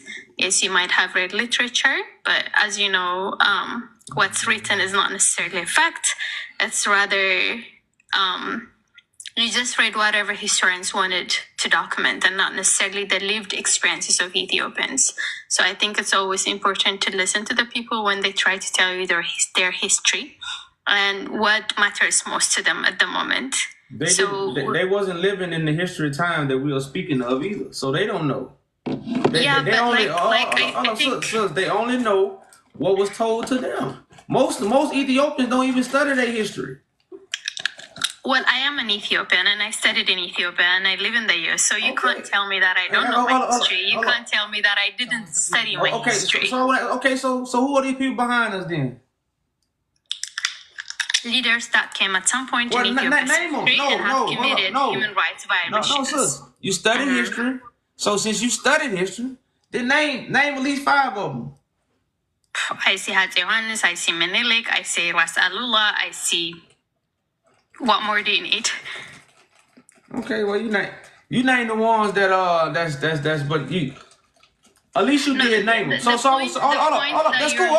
That's cool. So I want to ask you this: Have you ever heard of the Siege of Magdala? Listen, the point I No, think no, no, that no, you're no, no, missing. no, no, I'm sis. not. No. Well, this is a That's conversation, a question. right? I know, Isn't it? but sister, I asked you a question, and you just say no, no, no, no. I asked you a question. So, Because do you you're know missing anything? the bigger point. Sis, do you The know bigger any? point here is No, I mean, no, ain't no this is bigger supposed point. to be a conversation, correct?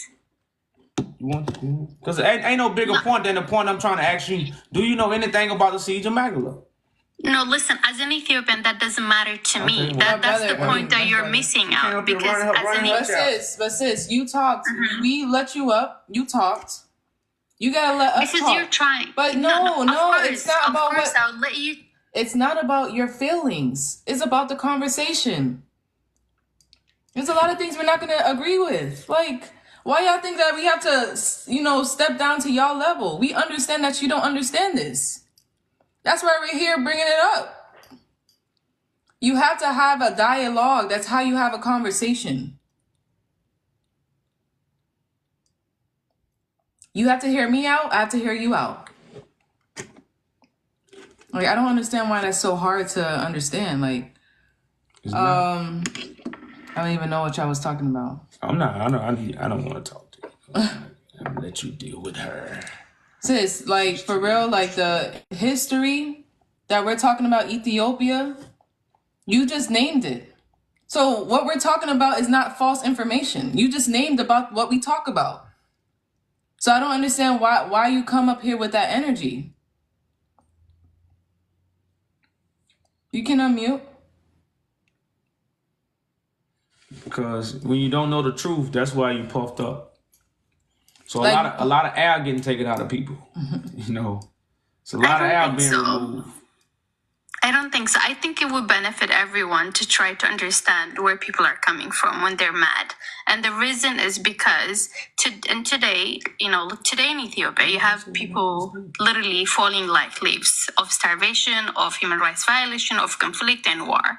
And you want to talk about perceived history that is not necessarily relevant to Ethiopians. And you're trying to teach us about our history. And it's very condescending to try to tell us you don't know your history. I mean, who are you to tell me that I don't know my history? Well, I never came to your platform, or I let you up. We said, hey. Hold on, sis. I never said you don't know your history. That never came out of any of our mouths. We asked you a question about what's behind us because there's a lot of Ethiopians that don't know these people, and they come from Ethiopia. So we want to know what kind of person we're talking to, because everyone is not the same. Right, and I'm trying to tell you that the fact that you feel so entitled to talk about our very own leaders and to think that you know better than us is very condescending. Who said that we know better? Who said that we know better? Well, just now you said a lot of Ethiopians do not know these people. What gave you the nerve to say that? We have proof by who we talked to. How many Ethiopians did you speak? A lot of Ethiopians. You can go look at the YouTube. There's plenty of Ethiopians. No, give me the number. How many Ethiopians did you speak to? A lot. How many? Just give me a random number. How many? I can't count. There's so many.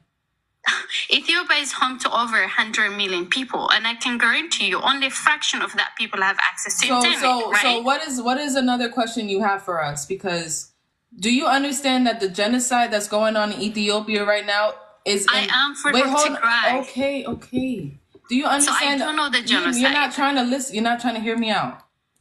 Do you understand that the genocide that's going on in Ethiopia is a reaction for the past that has happened to Ethiopia? You're trying to analyze Ethiopia's history from African American perspective. These are two completely different things. The situation in Ethiopia is not necessarily as an external problem as you think it is. So African Americans are not connected to Africa? They definitely are connected to Africa, but that doesn't mean everything is the same. So do you pick and choose what African Americans are connected to? I do not choose what African Americans are connected to. Can I talk about the country that my ancestors was from? Of course you can. Okay, so they came from Ethiopia, sis. Yeah, I know that, and we appreciate and celebrate. Okay, so why can't I talk about the ancestors that came from Ethiopia, especially the history? Like, why are we having an argument about history that we're both connected to? No, the only argument comes when you try to teach me about my own history. But sis, I It's didn't. our history. We like our. No, what? it's not necessarily our history. It's not. Okay. Yes, we do share we do have common ancestors. We do celebrate that and we love that. So, and that's but what you're brings not us getting- all together. you're not getting but that the doesn't mean point. it's the same. You're not getting the point, though. If my ancestors come from Ethiopia, your ancestors come from Ethiopia, what is the problem? The problem is not the fact that our ancestors come from the same place. Like I said, we celebrate that. That's the beauty that brings us all together, correct? I appreciate that and I love that. But the problem comes when you try to, without having the full picture of who these leaders are and what they did to the people and how our feelings towards them are shaped. In a sense, it feels like you're trying to whitewash their crimes, you're trying to glorify them, when in fact, these are people that have destroyed our lives. We never That's glorified the leaders. Maybe unintentionally, maybe. No, I think it's your feelings when it comes to what we say, because we never glorify them. We always talk about the biblical prophecy and how the kings disobey God. We understand that. That's why they don't even have the throne anymore, because they have been colonized, because the leaders have been doing treaties with other nations. So there's things that probably you wasn't listening to the live for a long time, or this is your first live that you've seen us do No, it. it's not. No, But like I said at the beginning, I've listened to you a few times. I've watched your videos. But we talk about the treaties and the connection that the Roman Catholic Church have with Ethiopia. That's what we talking about. This is what we talk about. Ethiopia is colonized by who? The Roman Empire. So I feel like you just want to be stuck in your emotions and actually talk about what we're really talking about. I am not being emotional, and I would appreciate it if you don't just stick to that. I am not. I am an educated person. I'm not being emotional. No one is saying that you're not educated. Yeah, just don't keep saying emotions and emotions. So if emotions and educated is two different things. Because you kept on saying you were being emotional. I am not being emotional. I'm just calling out the wrong thing in your approach. But in the event I have misunderstood you, please help me understand what is your objective in having this conversation. So we have a petition and a declaration against the Roman Catholic Church for what they stole in Ethiopia during Tedros the second time. We have a case against them because of the discovery of doctrine that they took in the biblical prophecy and created a false prophecy. That's why people in the Orthodox Church believe in a 2,000-year-old Christ that's in the sky. They don't understand that Christ is a high priest. So you're trying to restore those artifacts that were stolen, correct? Okay. Are you aware that currently in today's Ethiopia, the Ethiopian government itself is looting resources from churches and from monasteries and selling them on the black market? Are you aware of that? Yeah, we understand that. Okay, and what are you doing to help with that? Because for me, the thing is, as much as history is relevant and that we need to preserve it, it's also important to work on uplifting the people that are suffering today. It's also important to combat things that are happening in real time. So if you're not working and resolving issues that are happening in real time, you speaking about history, things that happened centuries ago, for me, do not necessarily carry the same weight as saving lives today. And that's why many Ethiopians might be angry to hear the things that you're talking about. Well, sis, we're here to start a new government. That's why we're here to overthrow the government. Which government? The current Ethiopian government? The Ethiopian government. How do you plan to overthrow government? That's why we judge. What are you doing? That's why we judge the Roman Catholic Church. We have a declaration on the website. This has been sent out to the Holy See, the International Court, the highest courts. So behind the scenes, you're not seeing it because you're not part of it. But we're showing you the awareness of what we're doing. No, just help me answer this question for me. How are you going to overthrow the current Ethiopian government? By judging them for the things that they have done to Africa. How exactly does judging a government overthrow them? Yeah, overthrow them. How is that practical? Like, I see you have a petition towards the Roman Catholic Church, which does not have as much significance or importance in today's Ethiopia as you think it does. Currently, Ethiopia is very much influenced by the US government, than the Roman Catholic Church. So are you saying that the Ethiopian are you it's just saying not that the making sense to me. Are you saying that the Ethiopian church is not connected to the Roman Catholic Church?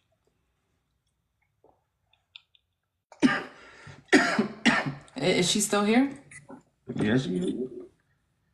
Are you saying that the Ethiopian government is not connected to the Roman Empire? The current Ethiopian government is very much influenced by China, Russia, and the US, not the Roman Catholic Church. But the US is a corporation by the Roman Catholic Church, by the Roman Empire. It's a the United States is a corporation. So you got to understand the connection between America and the UK.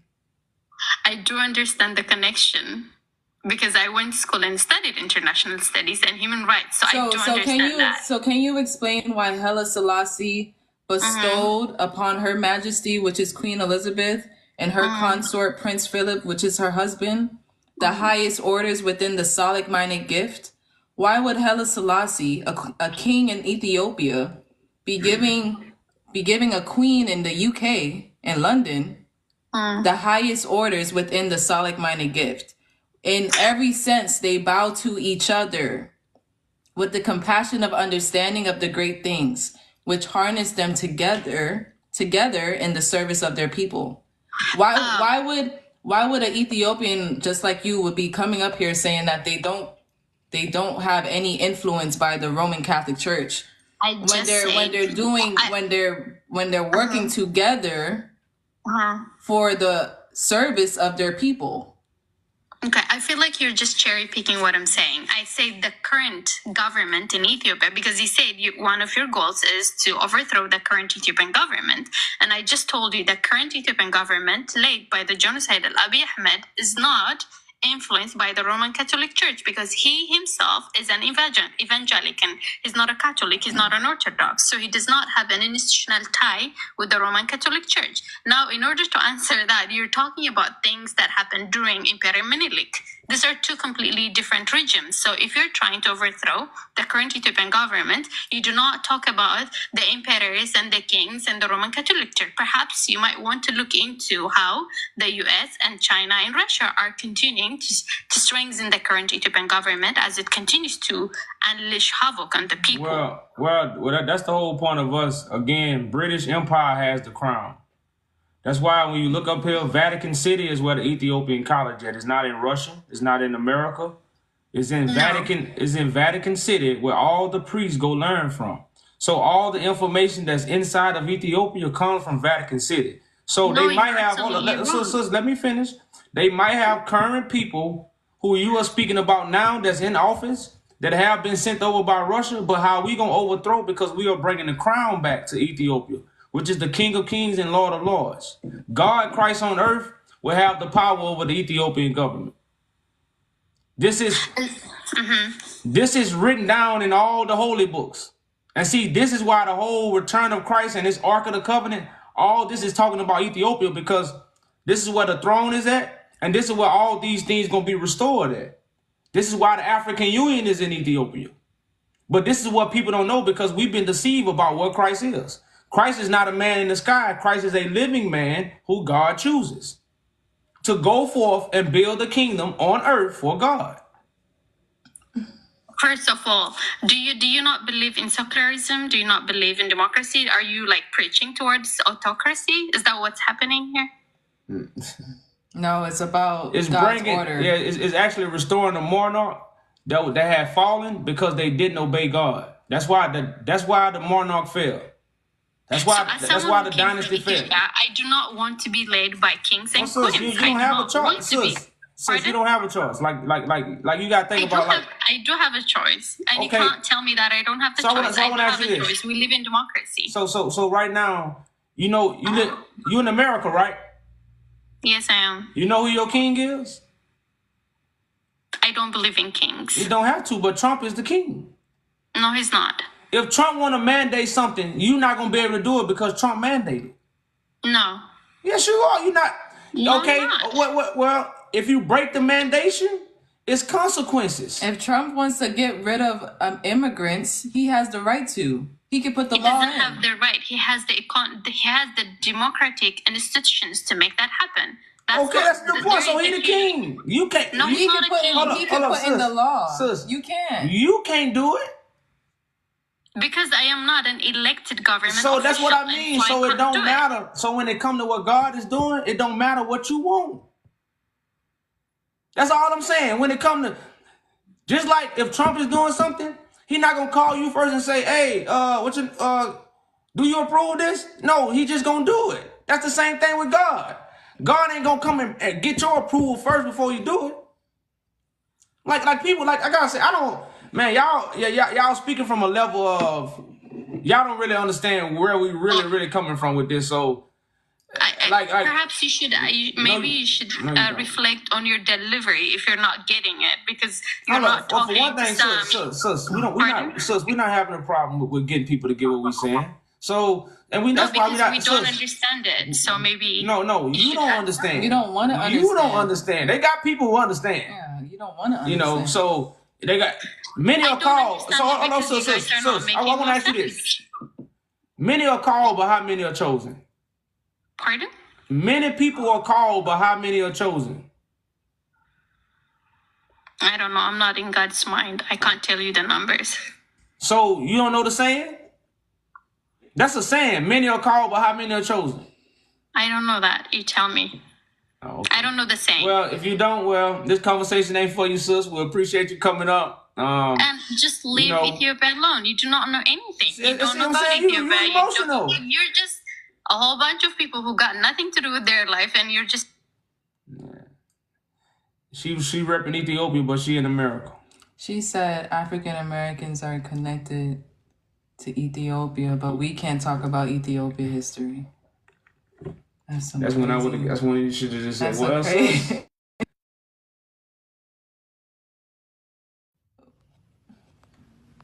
Thank you for coming up. That is crazy.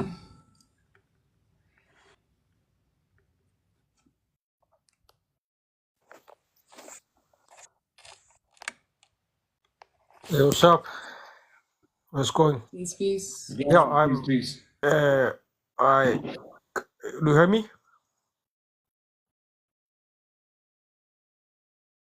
Yeah, we can hear you.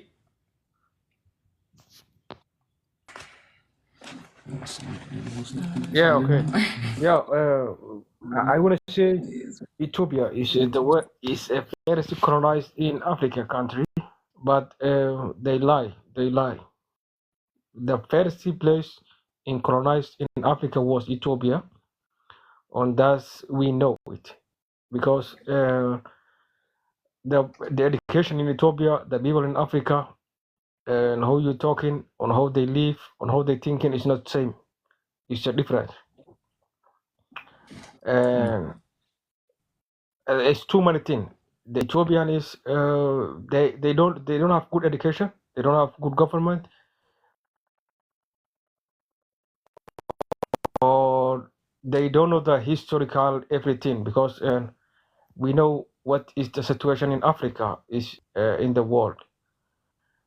On Ethiopian, they are the first country in Africa was colonized. The first people, they believe the white man is a god. That is Ethiopia. It's real. But they are not accept because they have too many. They take young children like 6 years old, this 10 years old. They become replay. They adapt this. The white man is a god man, and that's why Ethiopian they don't have kingdom. But England they have kingdom. And that was taken away in 1970. And that's why I say, like, that's what we got to understand, that the colonization was believing in Jesus Christ that came 2,000 years ago. I think once everyone accept that, that's how they gain power. Because believing in a 2,000-year-old Christ is the same reason why we have the Pope and King Charles and the crown in Britain. Because of the 2,000-year-old Christ. If the 2,000-year-old Christ don't exist, Great Britain can't have the crown.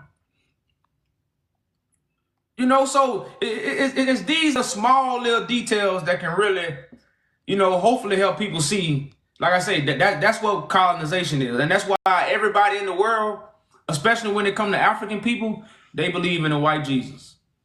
Or a Jesus that came 2,000 years ago. He could be black or he could be white. He came 2,000 years ago, you colonized. Yeah, You now know? they call he can be black. Now they call he can be white because in Russia they say we find one book. That is a colonized problem.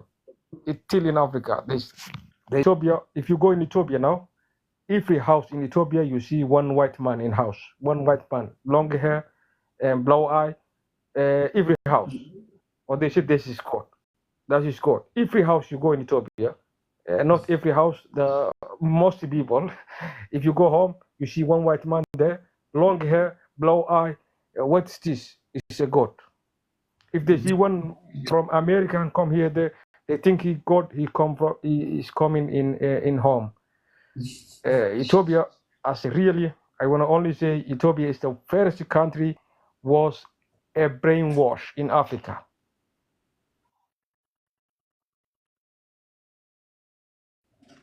Oh yeah, and like I said, you had to because that's where all the original things came from. So yeah, I definitely and I guess that's why they reverse it and say Ethiopia never been colonized Yeah, because shit, it was one of the first. They lying. The Yeah, first colonized in Africa was Ethiopia, bro. That's the real way. That's the real way. They can say Ethiopia was not colonized, but Ethiopia was the first colonized in Africa because you can see everywhere in Ethiopia, every house, white man in home. Oh, that is not. Why they are not making in home Mililik or another king in Ethiopia in home? They are not making. They're making one white man, long hair, no eyes. They say that's our God. Brother man, like I said, America,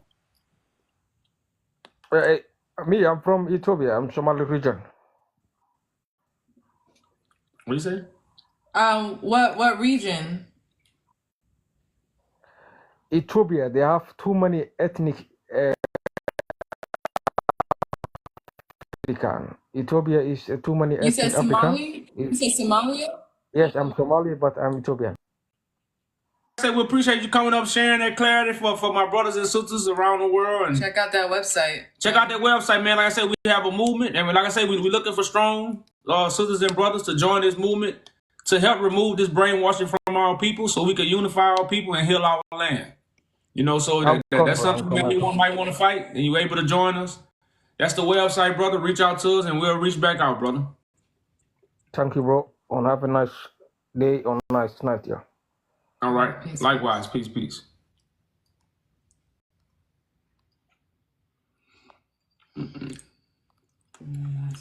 And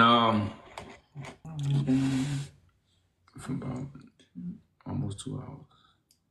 And that's why, you know, we have to understand that that colonization, again, just believing in Jesus. If you believe in Jesus, you colonize. It's simple as. But what we were taught is a lie. You know, and that's the real disconnection of is no lie without the truth. Is no lie without the truth. So the Jesus you believe in is not real. But the way the story was foretold is going to happen.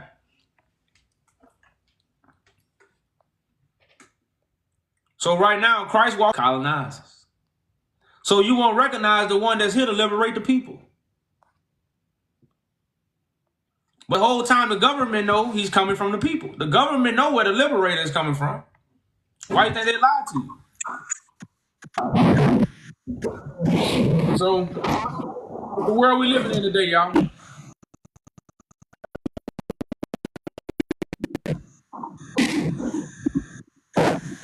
Peace, peace.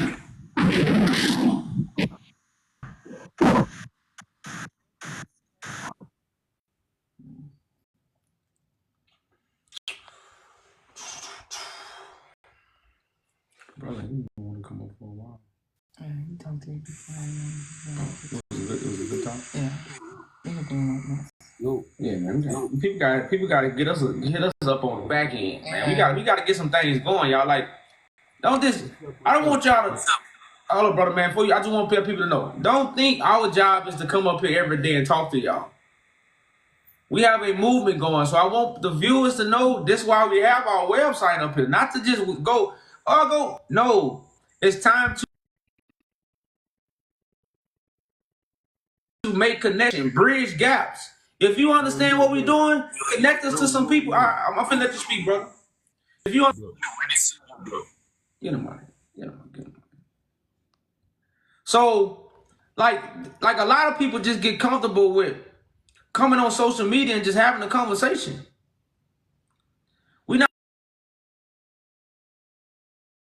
just trying to come on social media and have conversations. We're trying to come on social media and make connections to make moves. Conversate to make moves. I think we need to make that a slogan. Or we got to tell ourselves, conversate to make moves. Conversate to make moves. Conversate to make, let's do a little rock or something. So don't just be conversating, y'all. We gotta conversate to make moves, man. And that's what we up here for. We up here to conversate to make moves. We're not here to conversate just to come back up here tomorrow, then talk to you tomorrow, then the next day. It's like y'all love TikTok. Y'all just love it. Yeah, oh man. Life is not about being on this platform every day, y'all. That's why we have a movement, a revolution, so you won't have to be on this thing every day.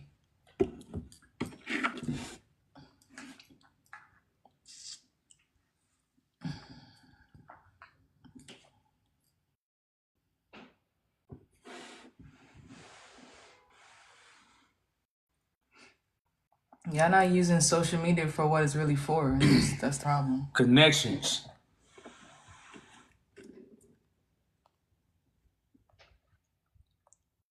I know that guy was a good Notoriety. Well, in that case, we can hit it in there, brother. maybe this guy.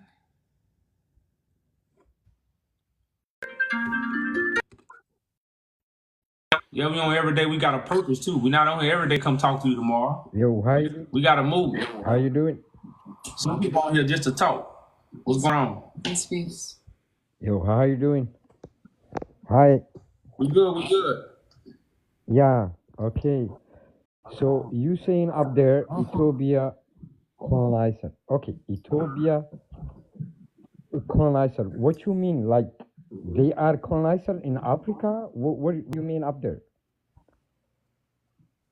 We're saying that the region Ethiopia is colonized as well as same as the other parts of Africa, with religion, with false doctrine, with a government that's connected to the Roman Empire. You have Bill Gates coming into Ethiopia, just like you got Bill Gates coming into other nations in Africa. You got the Pope coming into Ethiopia, just like the Pope go into other nations in Africa. So that's what we're talking about. Okay, that's cool. Because Ethiopia is a territorial land. Do you know that? Ethiopia, I call it the third holy land. The first one was Jerusalem. The second one was Mecca. The third one was in Ethiopia. That's what I believe. Because Ethiopia, you can find any religions. You can see Jewish, you can see Christianity, you can see Muslim. And Ethiopia is the way we get Islam. If there is no Ethiopia, wouldn't be Islam in Somalia. I'm telling you. Period. If there is no Ethiopia, wouldn't be Islam today. All this region Islam. So Ethiopia is the way all the religions came in. The first one, remember when Sheba goes to Solomon and she made the first Menelik? Do you know that? You mean she made the first Menelik? Menelik. That's just like saying the Sheba and Solomon story is like saying the first Jesus came. It's a parable about the last days and we don't know it. Can you give me the details for Sheba? Where was it? Where she started the movement? Where she ended up? And Sheba represents the spiritual wisdom that's going to give birth to the chosen son of God. Just like Virgin Mary represent the undefiled wisdom that's going to give birth to Christ. It's the same biblical parable story about God chosen ones and told you it was history. That's the problem. Okay, one thing we have to understand one another. Ethiopia is colonized by itself for the people who live, because we have Somalian, we have Oromo, we have Tigray, we have Amhara, we have Amphar, we have so many kind of different people living in Ethiopia. What happened is the kingdom they made since Menelik and transferred to what happened? They stopped educating for the other ethnics. I know all the people who is in America is a real Ethiopian. Abyssinia, they call it before. So we don't have Somalians. They colonize us. I know that. They cut the education. Look at the Oromo. How many people educated in Oromo? Zero education. Look at the down, when you go all the way down to Sudan, there is an Ethiopian ethnic over there. They don't have no schools. Why? Because if the kingdom was so many ethnics. I get that. But don't tell me Ethiopia, it was built by the colonizer. Ethiopia was I'm not saying that, brother. Like, that's why I say information, man. Information is why Ethiopia is colonized. Yeah, okay. How do you gonna start the movement you talking about? Tell me something. Where are we gonna start? Well, right now, we have the Menelik. We have the Tedros the third. Yep. He's walking to take the British crown and return it back to Ethiopia to restore the throne of David in the righteousness of God, to unify the African nations and remove the European nations from the land, to take back our natural resources so we could bring resources back to the land and again heal our people. That's what I'm doing. Yeah, but nowadays we live in is you can't do nothing. Nobody gonna listen to you if you go Africa. I'm from Africa. I'm from Somalia, my friend. I'm telling you, I'm next door to Ethiopia. I grew up in a where the town have half Ethiopian, half Somalian. They call Wachale. That's where I grew up. And what happened is nowadays in Africa, if you want to fix it something, you have to use the military. That's it. But in talking or debating or you can't do nothing. You cannot wake up Africans. They are too misunderstanding everything. With the social media now, Brother, we're not trying to wake up every African. We're not trying to wake up every African. That's why we're talking about the order of God. That's why God is above what you think deception has power over. God is gonna be the one that conquers in the end. So God is the one who anoints a person, the leader, of the revolution to overthrow the government. So this is the movement to overthrow the government. Even in the Constitution in America, the people have the power to overthrow, to abolish the government. You can go look it up. And you don't need an army, brother. You don't need an army. You don't need an army. All you need is unified people who understand these things to form the order it takes to get these things done. So like I said, these are things, bro, we really not understanding, man. And because do you believe the David and Goliath story? Yeah. David told, you know what David's brothers told him when David told them that he could defeat the giant? You know what they told David? He needed an army and he wasn't strong enough. They told David he wasn't strong enough and he needed an army to fight the giant.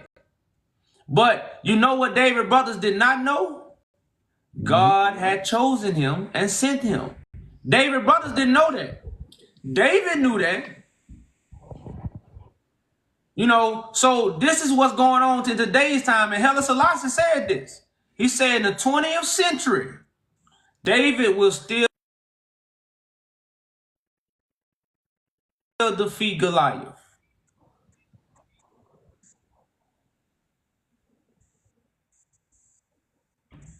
He said it. And this is in the Constitution where it says, where whenever any form of government becomes destructive to those ends, it is the right of the people to alter or abolish it and to institute new government, laying its foundation on such principles and organizing its powers in such forms as to them shall seem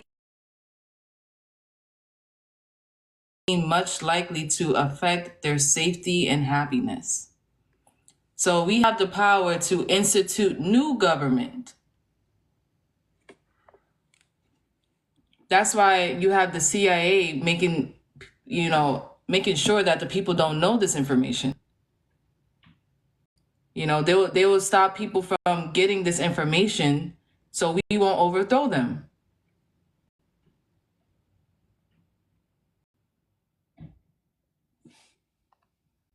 I don't even see that on mine. I didn't send that to you. I do have it. I think I did. I want to send that to you. I have it. I must have skipped over it. But do you understand where we're coming from, brother? Understand, but you have to pray God to unite it and to do something differently in the future. But the world changing, the world going wrong direction now. So I think we're gonna take the advantage for that. The world is gonna divide soon, and we're gonna have in the world in next 4 years. We're gonna have a new direction. So, yeah, but the new direction comes from the high priest that God anoints. That's why people in religion are waiting for Christ. Christ is just a high priest. Yeah, Jesus is gonna come. He's gonna come back, but we don't know. So, brother man, we don't know the time. Do you know the time Jesus is gonna come back? Well, I want to ask you this though. I want to ask you this. Yeah. They had a brother that came in here. He was from Ethiopia. He said right now the Orthodox is preparing the throne for the return of Christ. This is what now this Ethiopian told us this. Now, have you heard anything have you heard anything like that they was preparing the throne for the return of the King? I didn't hear that. That's new for me. That's new? Well, I would encourage people to look into it because they got people in America saying the same thing, that the king finna return to Ethiopia. So, is God got this message in the world, or did man put it in the world? We just gotta do our research and see. Look at what's going on now in Middle East. What do you think? What do you think, my friend? You think? Man, like the time is gonna be every war. Listen, the time will end it up. Every war is being fought because of religion. Every war that you see on the face of this earth is a religious war. Religion is the start of it. Religion was the start of the wars in Africa. Religion was the start of the world wars. This is why religion is so important to fix the wars.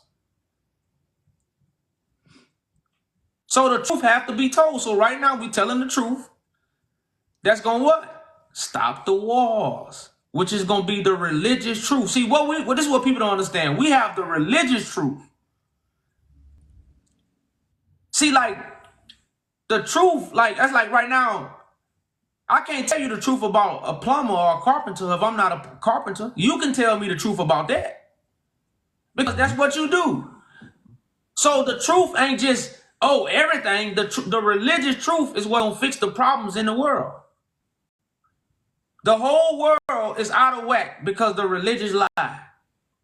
So what's gonna fix the world? The religious truth.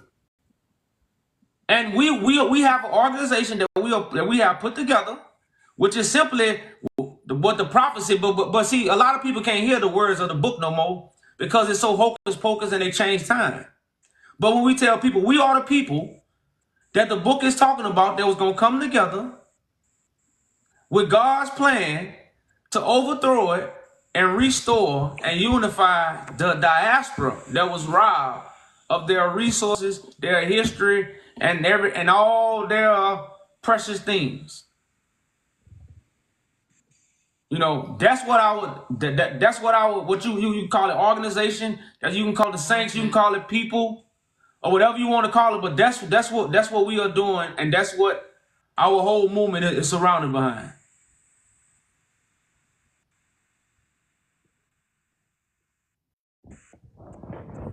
I agree with some part of you, but it's very hard work to change the mind with the social media we have now. We try our best. I'm gonna join with you, and I'm gonna listen to you, and I'm gonna read what you believe in. But one thing I have to know now: the world is divided. I'm telling you, the world is divided now, and it's very hard to repair it. It's very hard to repair it, my friend. Hey, brother, man, trust me. That's why I made a sacrifice to do the things I do. I like, you know, this ain't something I just started, man. So at the same time, I know the work, but I know the work can be done. Because 20 years ago, I couldn't talk to an Ethiopian. Right now, I can talk to many Ethiopians. So time have changed. We just got to believe that we can do it. See, right now, the fear that's in our people, and I'm not because you saying you scared of them, but it's the fear of believing in what we can do. We believed in Jesus. We believed in the ancestors. We believed in history. We believed in names. We believed in prayer. When we gonna start believing in what we can do? That's what we fear. We fear in believing in what we can do. See, I don't have that fear no more. And I'm just the encouragement to remove that fear from our brothers and sisters so you can start believing in what we can do as older us. And that's what we lacking right now. So when I say fear, that's the fear we are lacking. We don't really believe we can do it. Because every time somebody say we can do something, we always say what we need. So that's fear. We fear if we don't have an army, we can't do it. You know, the other day I asked myself when I say, okay, Islam, we believe in Jesus is gonna come back. What's it called? Christianity, they know. I say to myself, I say, why Jesus come back? Why the other prophet? Why he promised Jesus? Okay, so that means the world is gonna be troubling and starting now, and we wait him to fix it and to come back. That's the way it is. The world, my friend, is too hard. I know. You told me I have. But what I see now, when you look at the religious, you're gonna see they gonna fix it the mess we have in the world now. That's what I believe. Oh, okay. Well, now I want to ask you this then. And I agree. So I want to ask you this then. How many witnesses you need that will clarify Jesus on earth? Because if Jesus showed up right now, would you recognize him? No. Because if you read the Bible, he showed up, they didn't recognize him. He just showed up right now, would you recognize him? Or how would you recognize Jesus if he showed up? He's gonna show us miracle the way he showed up the miracle before. And I heard it's gonna be disaster. It's gonna happen. War is gonna happen. Hey, brother man. This is what he showed. War is gonna happen, and we're gonna be disaster. Then he's gonna lift it up as a poverty to a good thing. That's what I believe. But something is gonna happen before him. Bad things. What, brother man? The Bible say Christ comes like a thief in the night, right? Yep. Do you see a thief in the night?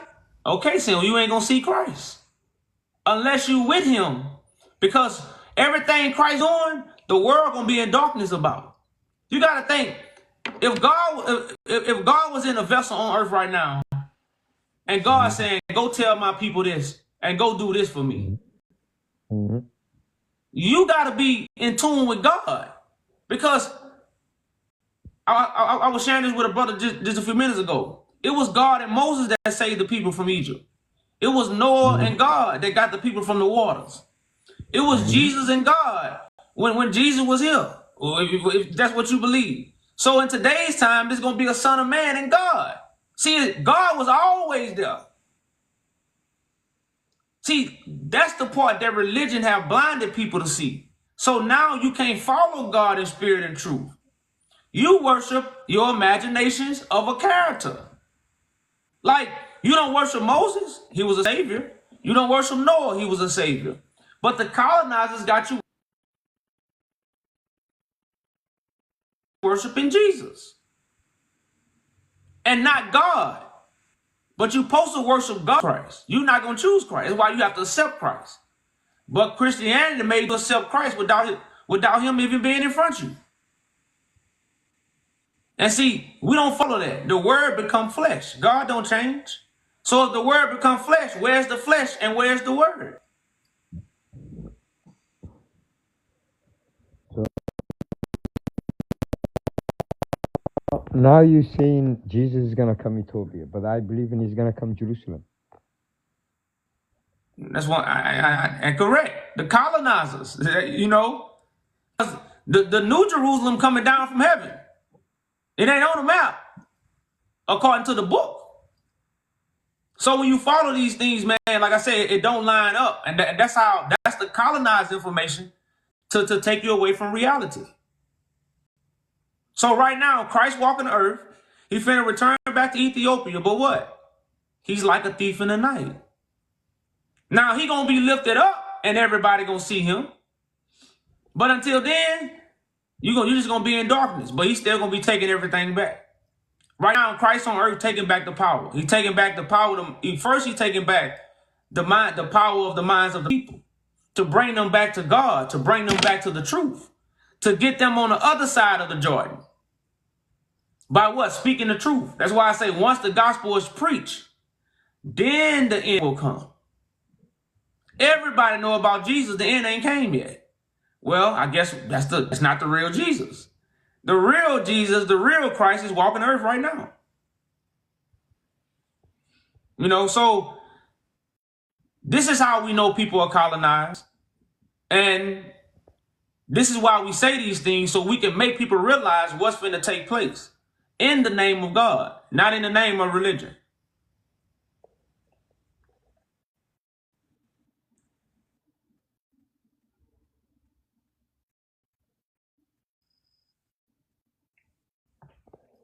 Yeah, but and that's why I say, y'all, we got a movement. That's why we ask our brothers and sisters, you know, check out our website, go check out our information. If you feel you're a soldier, you want to fight for God, send us a message. You know, if it's not, everybody's not a soldier. Everybody not gonna fight, you know. But you know, right now we just sharing our movement with people, and like I say, get us some interviews, connect us with some other people who you might know have a mission. So that's what we use social media for.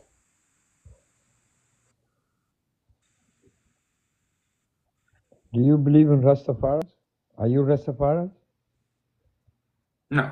No, okay. Are you Ethiopian? You originally? Ethiopian? Yeah.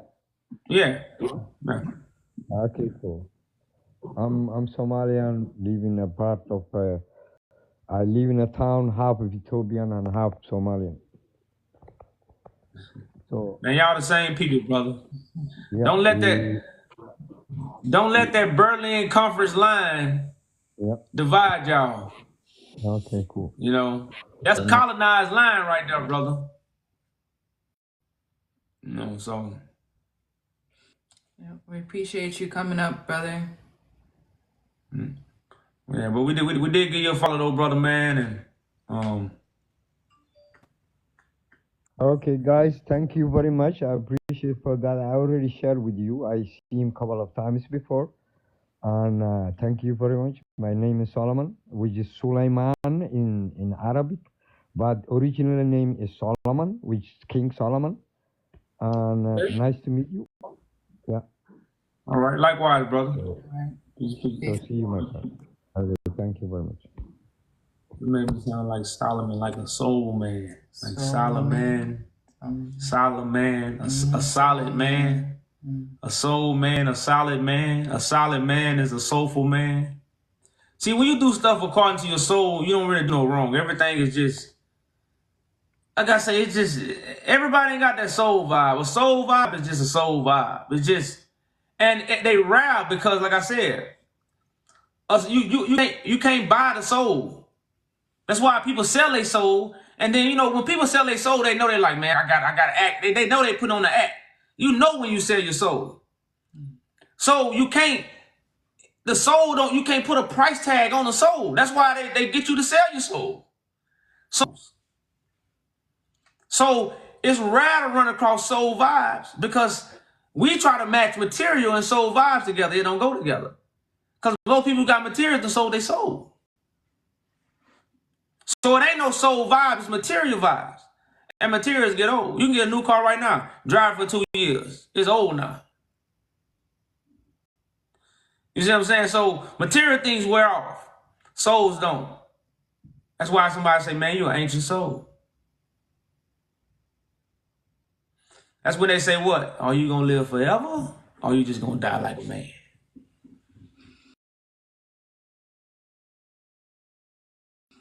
But I know you, that's it. I'm shutting it down. Yeah, we about 2 hours in. Yeah, 2 hours of talk, y'all. But I do want to share this with y'all Ethiopians and my people. Just to, like I say, just to clarify why we doing what we doing. We're going to show you how long Great Britain stayed in Ethiopia. This one.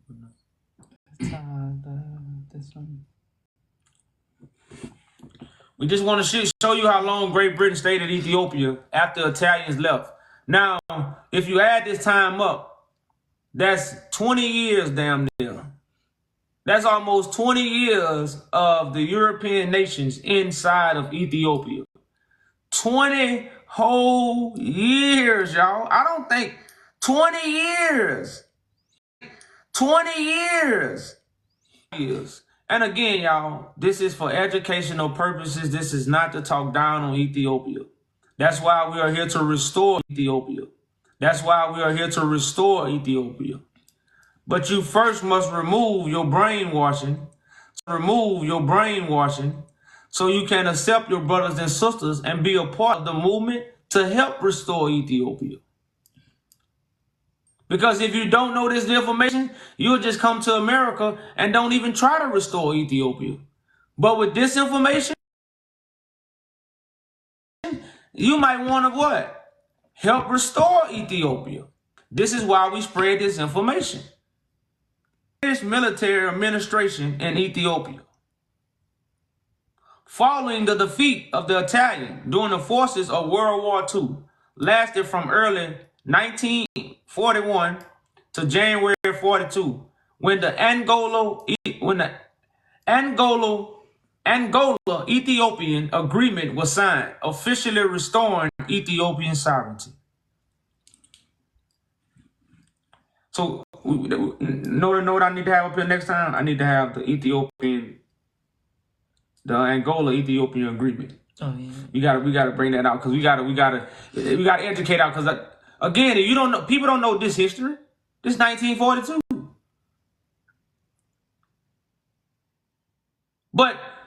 And that's why I say history, y'all, is history. History is things that took place that changed the course of the system and the culture and the information of the people. So right now you got an Angola-Ethiopian agreement was signed, officially restoring Ethiopian sovereignty that the Italians who had taken. But who helped restore Ethiopian sovereignty? The same people that colonized all the people in Africa. The British military administration. So the whole time Ethiopia was getting its sovereignty back, British administration was right there.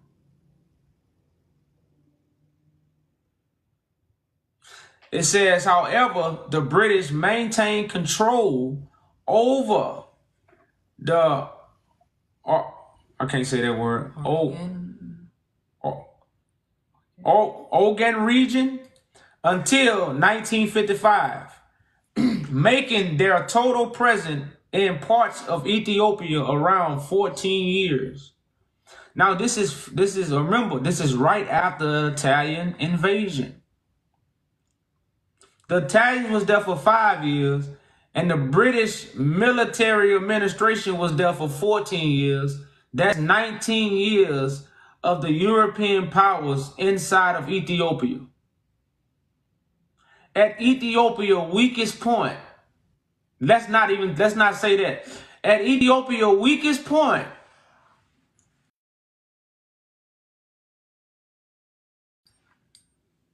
European nations spent damn near 20 years inside of Ethiopia. Power that Great Britain have over Ethiopia right now. They don't know this. That's why they don't know the importance of us judging Great Britain right now. They don't truly know the importance of Great Britain crown. The people in America don't either.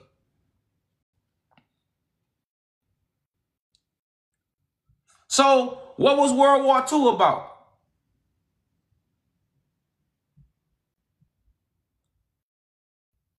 What was World War II about, y'all? What was World War II about, y'all? What was World War II about, y'all?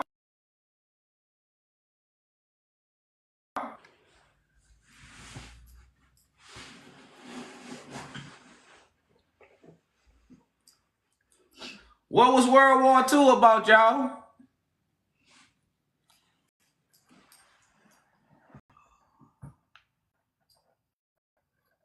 How many people didn't know? Put me a 1 in the comments if you did not know World War II. Put me a 1 in the comments if you did not know World War II was about Africa.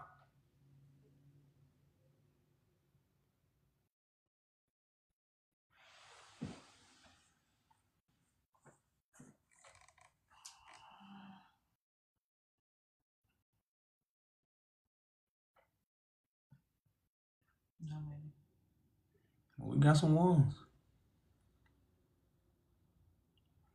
Put me a 1 in the comments if you did not know World War II was about the East African campaign. A campaign. And when did Elizabeth get crowned? In 1953? After World War II, right?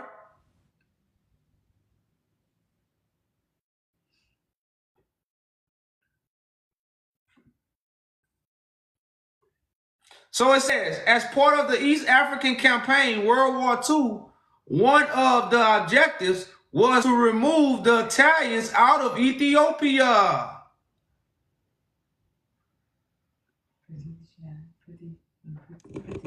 53? Mm-hmm. They left in 55.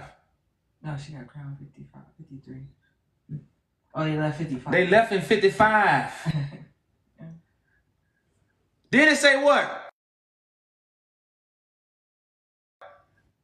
Which the Italians had invaded and occupied on 1936.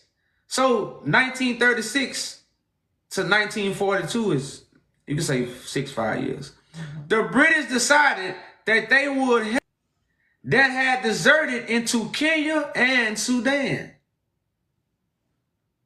They decided to help. So again, Ethiopians on here like that the Italians ran because the Ethiopians did something. In the 1900s, y'all, especially late 1900s, the mid 1900s, 1930, 1950, Ethiopia was at its weakest point it has ever been in history.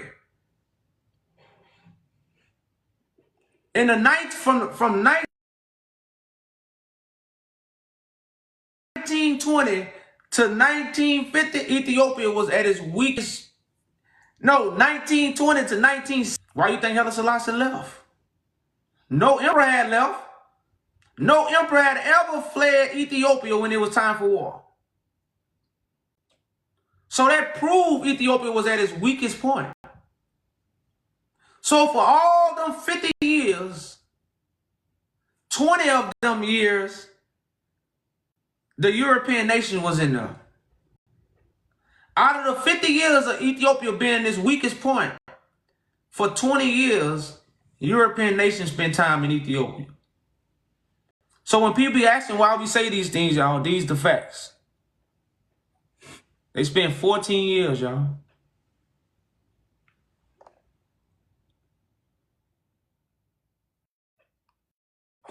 $14 years. So again, so we gonna close with that, y'all. Just wanted to share that with y'all, just in case you was wondering why we had the title up there. Now you know. So but as always, I hope the Father has circumcised y'all heart and ears for the message. Somebody abandoned me. Huh? Blessings, y'all. All right, y'all.